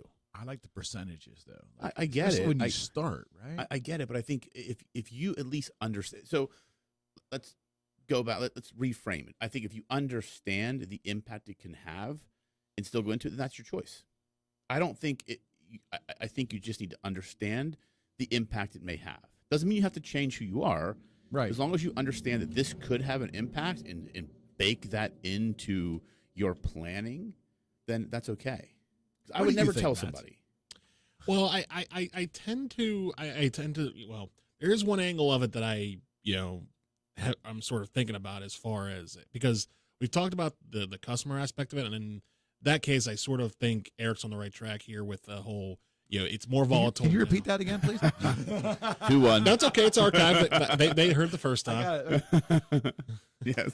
But no, I think there's another aspect of it. I think I'll tell you what it is during the break, and then maybe we'll get back to it. All right, we'll do that. All right, friends, you're listening to The Entrepreneur Life. Rocco Cozza, Eric McKenna, Matt Durzik every Saturday from 10:30 to 12:30 with you great people in Beaver County.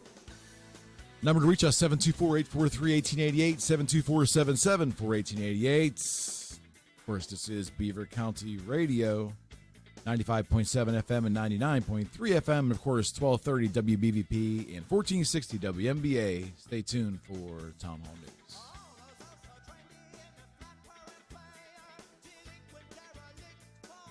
You're listening to 95.7 FM, 99.3 FM, presented by St. Barnabas, in addition to 1230 WBVP Beaver Falls and 1460 WMBA Ambridge. Breaking news this hour from townhall.com. I'm Bob Agnew in Washington. Russian forces have attacked a steel plant in the Ukrainian port city of Mariupol, where thousands of troops and civilians are hiding out. The move was an attempt by Russian forces to eliminate the last pocket of resistance in the strategic southeastern city. Ukrainian presidential advisor Alexei Arestovich said despite the attack, the Ukrainian forces at the plant are putting up a fight. Our defenders are holding on and despite a very difficult situation are managing to counterattack. That is correspondent Karen Chamis with an update from Ukraine. A suspect is found dead after shooting 4 people and causing panic in the nation's capital. The suspect that we believe is responsible for this is now deceased. That's Washington, D.C. Metropolitan Police Chief Robert Conte III at a press conference yesterday at WJLA-TV. Florida Governor Ron DeSantis has signed a bill revoking Disney's right to self-governance at its properties in Florida. I don't think Walt would appreciate what's going on in this company right now. And for that reason, DeSantis says it's time to revoke the 55-year-old deal that Disney struck with the state when he was preparing to build Disney World. I would have, signed this bill 3 years ago if it had come to my desk just on basic principles. Governor's comments airing on WPLG TV. Most Americans approve of the judge's decision striking down mandatory masks on trains and airlines, believing the danger of COVID-19 is mostly past. The latest Rasmussen Report's national telephone and online survey finds that 51% of American adults believe ending the mask mandate is a good decision, while 34% think it's a bad decision. Another 16% are not sure. The survey of 1,000 likely U.S. voters was conducted between April 20th and 21st. The margin of error was plus or minus 3% with a 95% level of confidence. And that report from correspondent Bernie Bennett. More on these stories at townhall.com. I'm about to compare a pepper shaker to a cash-out refinance. Hang with me. You know when you're at a restaurant and they ask, would you like some fresh ground pepper? And then they crank that giant tube, but almost nothing comes out? For me, only a certain amount of time is socially acceptable to wait. I know that getting that pepper out might make my life better, but it just seems too impossible. And that's what we hear people say about the cash-out refinance. People realize that the value of their home has gone up like hot pepper the last few years, leaving all this extra money sitting inside their home. But is it too hard to get out? It's Ryan from United Faith Mortgage. If you're interested in cashing out the extra pepper in your home, we're good at doing all the work while you just sit back and relax. And often, your mortgage payment and years in the loan will stay the same. If you'd like to hear about your options, we are United Faith Mortgage. United Faith Mortgage is a DBA of United Mortgage Corp. 25 Melville Park Road, Melville, New York. Licensed mortgage banker. For all licensing information, go to nmlsconsumeraccess.org. Corporate NMLS number 1330. Equal housing lender. Licensed in Alaska, Hawaii, Georgia, North Dakota, South Dakota, or Utah. Authorities along the U.S.-Mexico border are searching for a Texas National Guard member who went missing after trying to rescue a migrant in the Rio Grande. The Guard member went missing Friday morning in Maverick County. It happened in a section of the river known for strong currents. The Maverick County Sheriff says the guard member went into the water after noticing a woman who was struggling to swim across from Mexico. The woman made it safely to shore. A jury in Tulsa, Oklahoma took just 3 hours Friday to convict a man of murder in the shooting death of one police officer and the wounding of another during a traffic stop. An attorney for 34-year-old David Anthony Ware argued his client feared for his own life because officers beat, kicked, pepper sprayed, and shot him with a stun gun during a June 2020 traffic stop. The prosecutor says Ware brought the violence on himself by refusing to comply with the officer's instruction. Ware faces a possible death penalty when the sentencing gets underway this week.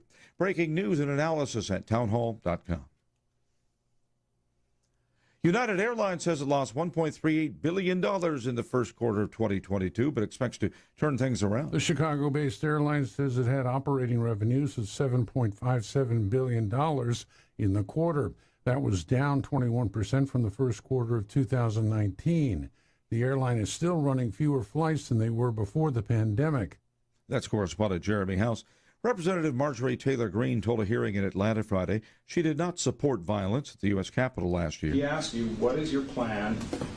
What are you prepared to have go down tomorrow on January 6th? And your response was, tomorrow is our 1776 moment. Right? He's talking about the courage to object. Greene's political foes are hoping to tire to violence. The Capitol riot last year, it had been to keep her from running for re-election. More on this story can be found at townhall.com. Beaver County Radio, 95.7 and 99.3 FM, along with 1230 WBVP and 1460 WMBA.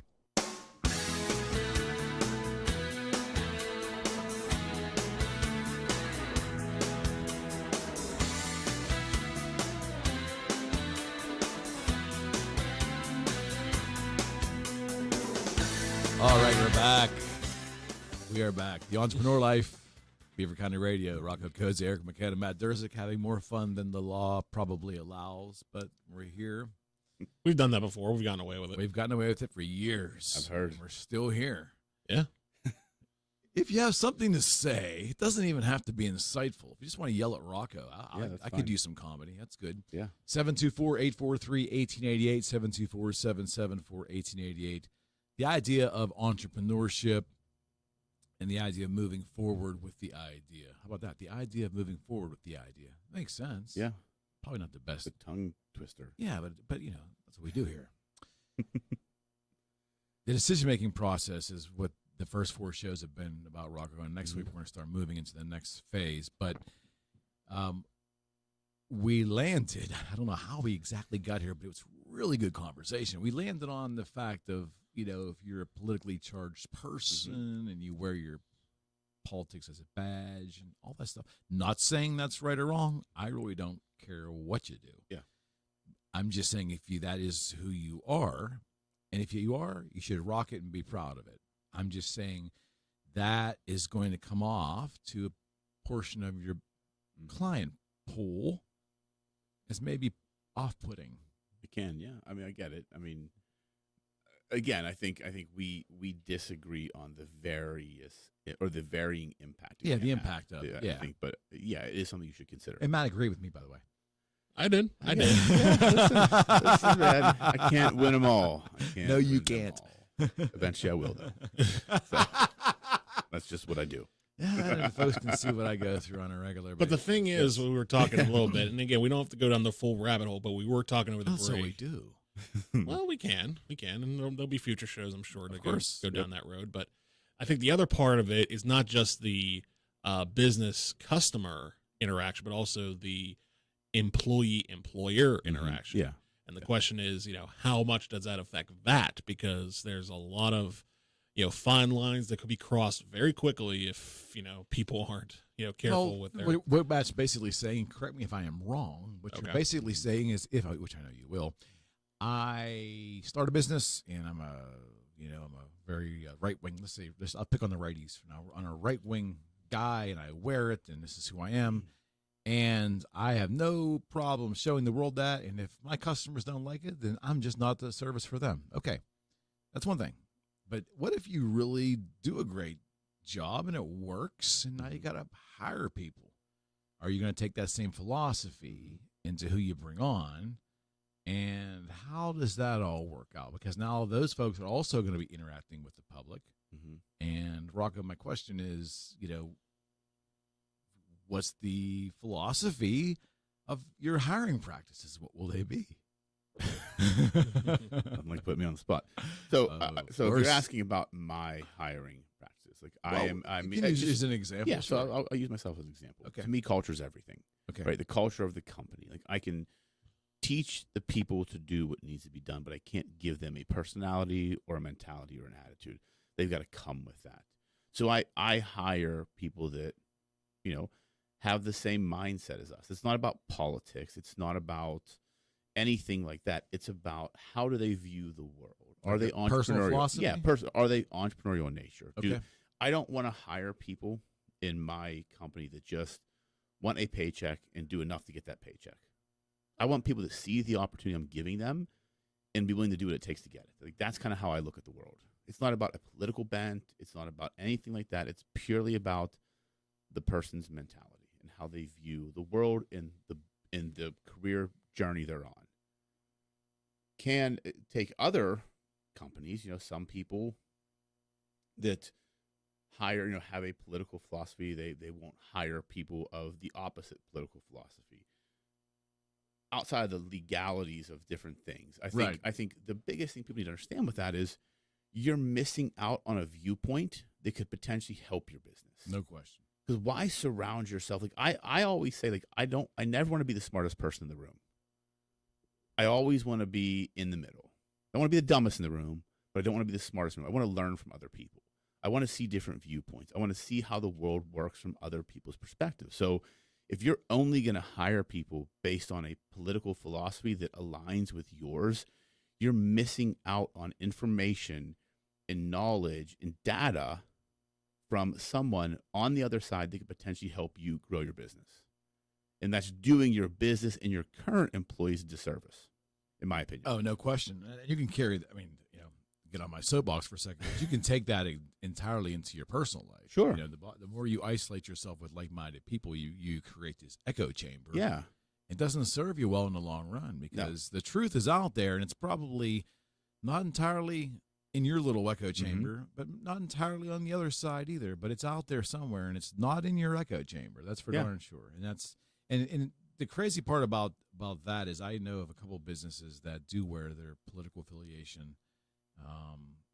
And I know for a fact that they're very limiting they're limited on their growth.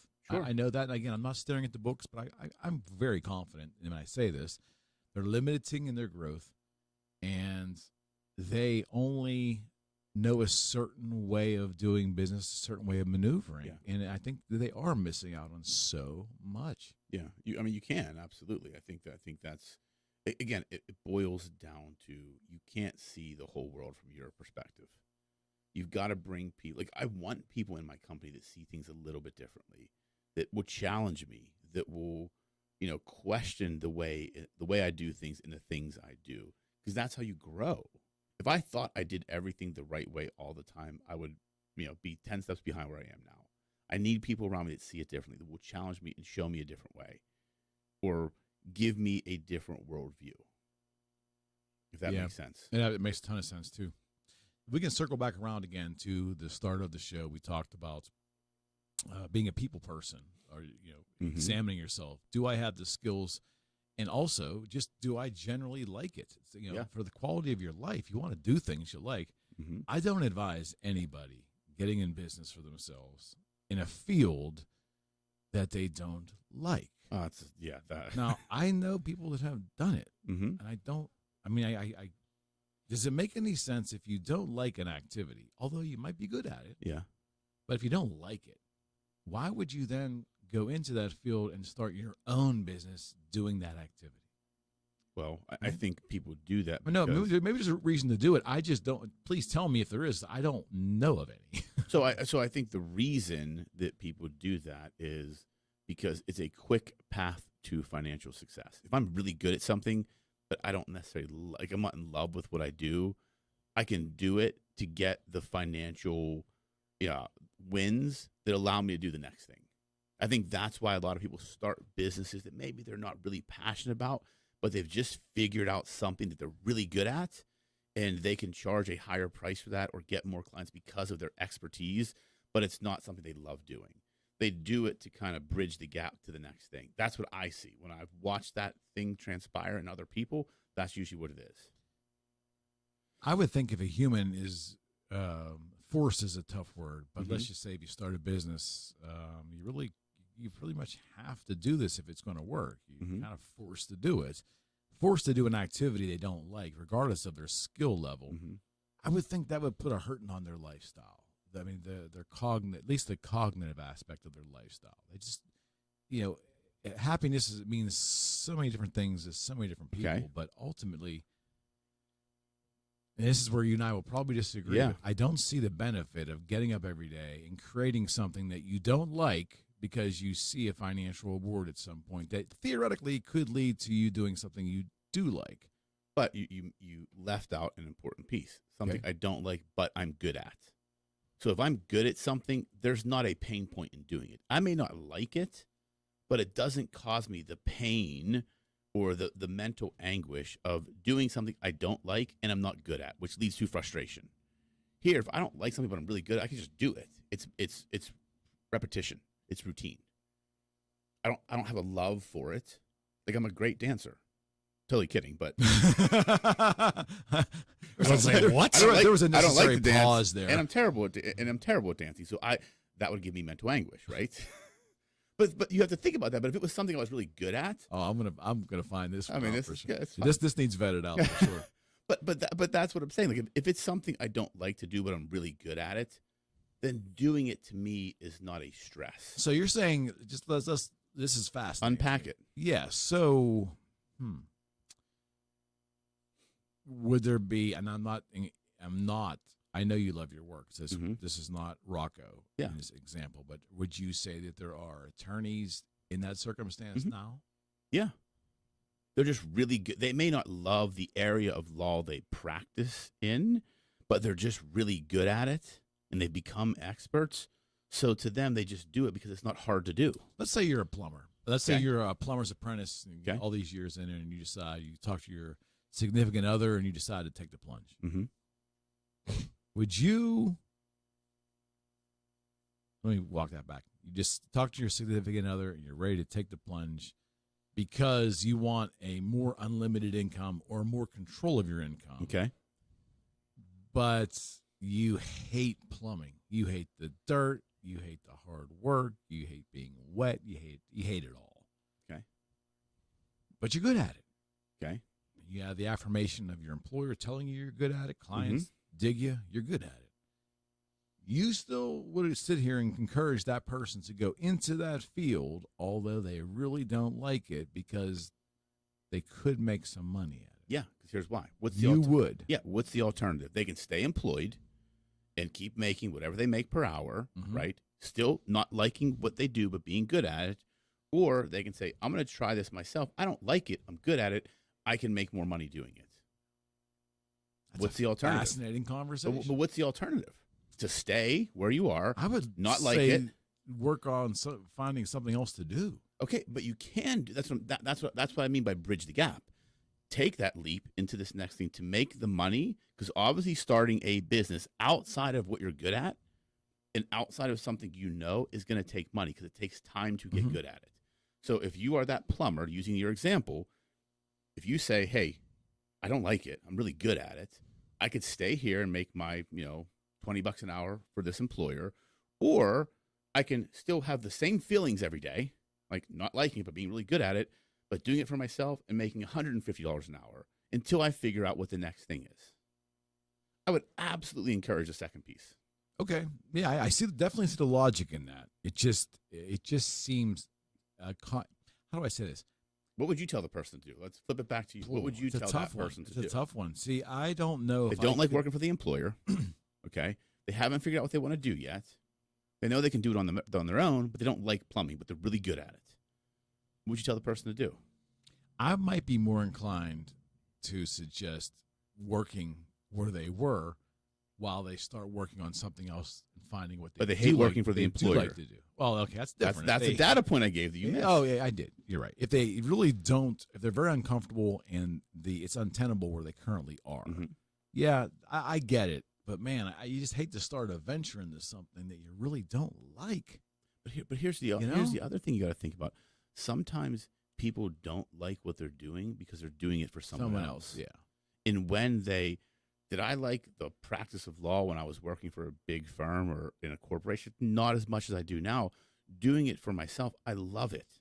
I love solving problems. I love helping clients. I love what I do. Did I have this same passion when I worked in a corporation? Absolutely not. Not even close. Matt? Well, I think there's a side to it. I think we do have to go to break. So I'll start with that, but then we'll come back with that when we come back. So. Okay. All right, we're coming back. Matt's going to give us his take. The score's 2-1, so maybe we'll even one this one. Pay him off in the break. Friends, the Entrepreneur Life, Rocco Cozza, Eric McKenna, Matt Derzik. We'll be right back. Midland Innovation and Technology Charter School is enrolling rising 9th and 10th grade students now. Classes begin in September. Your child can learn to fly drones or aircraft, study gaming, and be immersed in a skilled trade to become job ready the day they graduate. Visit our website for dates and times of our next information sessions. Get details on our career pathways and pre-enroll to reserve your seat for classes beginning September now at mitcharterschool.org. Hey, it's the Beaver Valley Community Concert Association proudly announcing its remaining 2021-2022 season. Show number 5, Sons of Serendip, Thursday, April 28th, 2022 at 7:30 p.m. Sons of Serendip create beautiful music through the use of harp, piano, cello, and voice.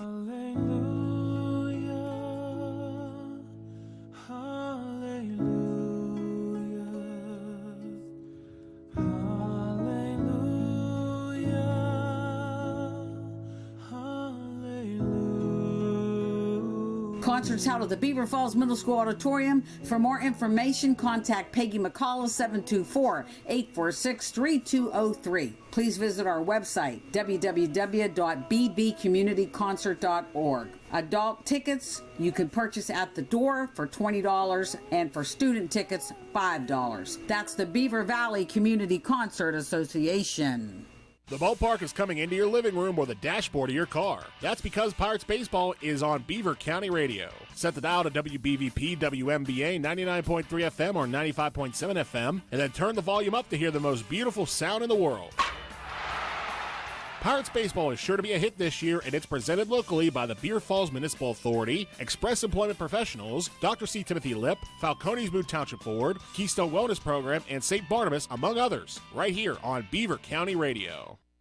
Now thundering through the valley on 4 powerful radio stations. It's Beaver County Radio on 95.7 and 99.3 FM, along with 1230 WBVP and 1460 WMBA.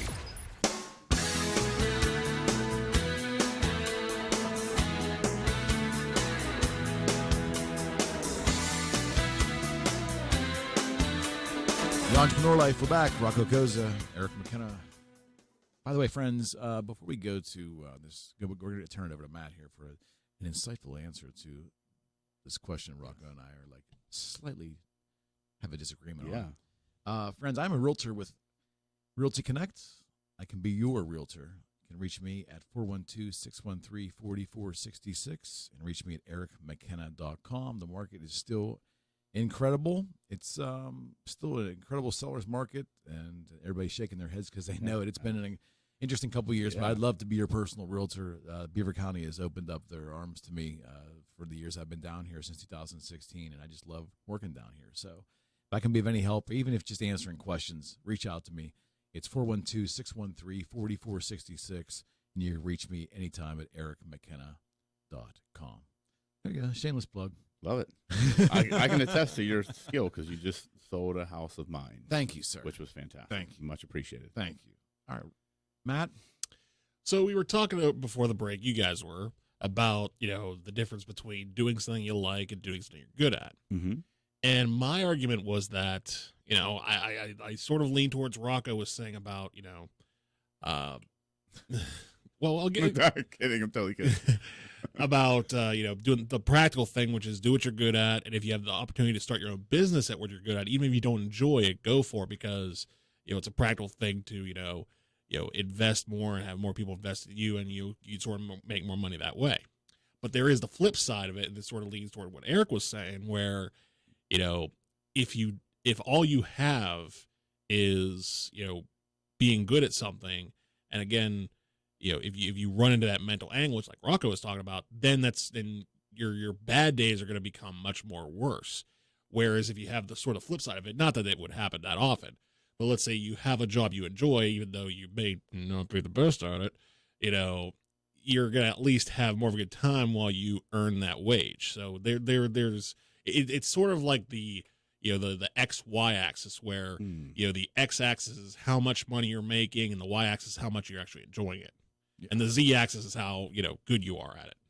But that brings up another point that I would raise in this situation. So taking what you just said, Matt, where I may not be good at it, but I'm enjoying it. So you as an entrepreneur have to understand, are you the type of person that can enjoy doing something you're not good at?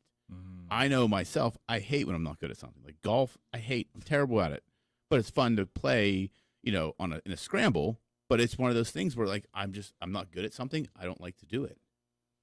So I think you need to understand that too, because I think a lot of entrepreneurs, right, we're control freaks. We're type A's. We want to be good at everything. We want to know everything. So would I be comfortable enough going into a profession or a business that I'm not really good at yet, but I'm just going to have fun doing it? I think that's something you got to, and I think that's okay to do because you'll get better as you do it. But I think you have to understand, do you have the mental capability to handle that? That's a struggle, I think, for some people, not being good at something. It just sounds crazy to me to despise a 9-to-5 gig so bad that you start your own business doing the same 9-to-5 gig. But I think the distinction we have to make is, what do you despise about the 9-to-5? Yeah, it requires deeper thought than that. It does. And it's we were chatting off the air, and I have no problem saying it here. A white collar job, and again, it's hard to qualify discontent, but a white collar job has its own set of issues. A blue-collar job has its own set of issues, which also includes physical fatigue and pain, all that stuff too. It's every job is different. Every circumstance is different. So, blue-collar doing a heavy, hard-working, like laying ceramic tile, I'd imagine that's a pretty hard job. Yeah, hard on the knees, hard on the back, and if you don't like it, but you're really good at it, and you don't, and your current environment, your current employer provides an untenable circumstance, and you're inclined to do it on your own because you're good at it and you can make 3 times the money, but you really don't like it. I mean, the way I'm wired as a human, I would be inclined not to do that. And maybe I'm in the rare mix. Maybe the money comes at the forefront for most folks. And I think that's one of the big parts of it, which is money. Yeah. If you have the financial windfall to just say, I want to do what I like, you can. Yeah. If you don't, you have to make that sacrifice. Right. That you took the words out of my mouth. That is the point, because it's the practical solution to bridge the gap. Because yes, if you have the money to just say, you know what, screw it, I'm just going to stop laying tile and I'm going to go make T-shirts, and I have the money to do it. Like, okay, I mean, maybe that's their passion, to make funny T-shirts. Okay. And to sell them on Etsy. Like, that's the passion. But I'd sell ice cream, but that's me. Well, that's you. Okay. I'd love to have a food truck. That would be fantastic. But you got it. But that's the practical aspect of it.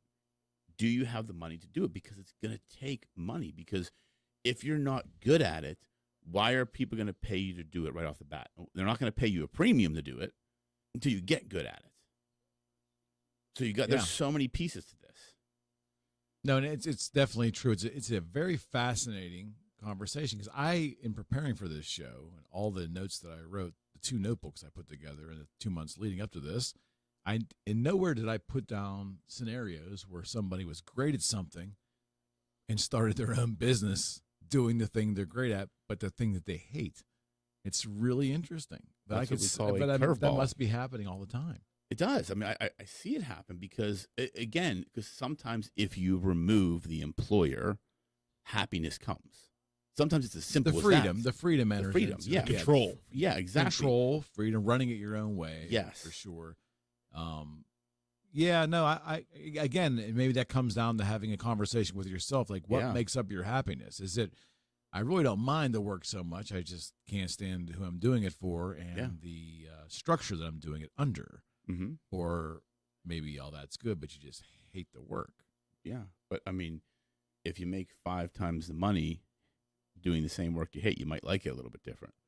That could be the practical solution. I would suggest that at some point, quality of life has to come into play. Of course. Right? Mm-hmm. I mean, to do something you despise for long periods of time, I don't know. Let's talk about quality next week. Talk about quality next week. Quality of life, quality of lifestyle, quality of work. Yeah. Friends, it's been a blast. Thank you so much for giving us a small part of your Saturday. Rocco, thank you. Thank you. Matt, it's a pleasure. Thank you. As always. Always a good time. Every Saturday from 10:30 to 12:30. We'll be with you.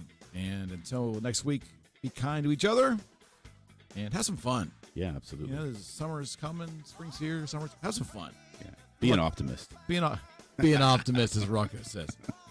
Friends, you're listening to WBVP 1230 and 1460 WNBA and 95.7 and 99.3 FM. All these comprise Beaver County Radio, and we're always streaming live at beavercountyradio.com. We'll see you next week. Thanks for listening to The Entrepreneur Life with attorney and author Rocco Cozza, along with realtor and podcaster Eric McKenna. The Best Row, helping to rethink the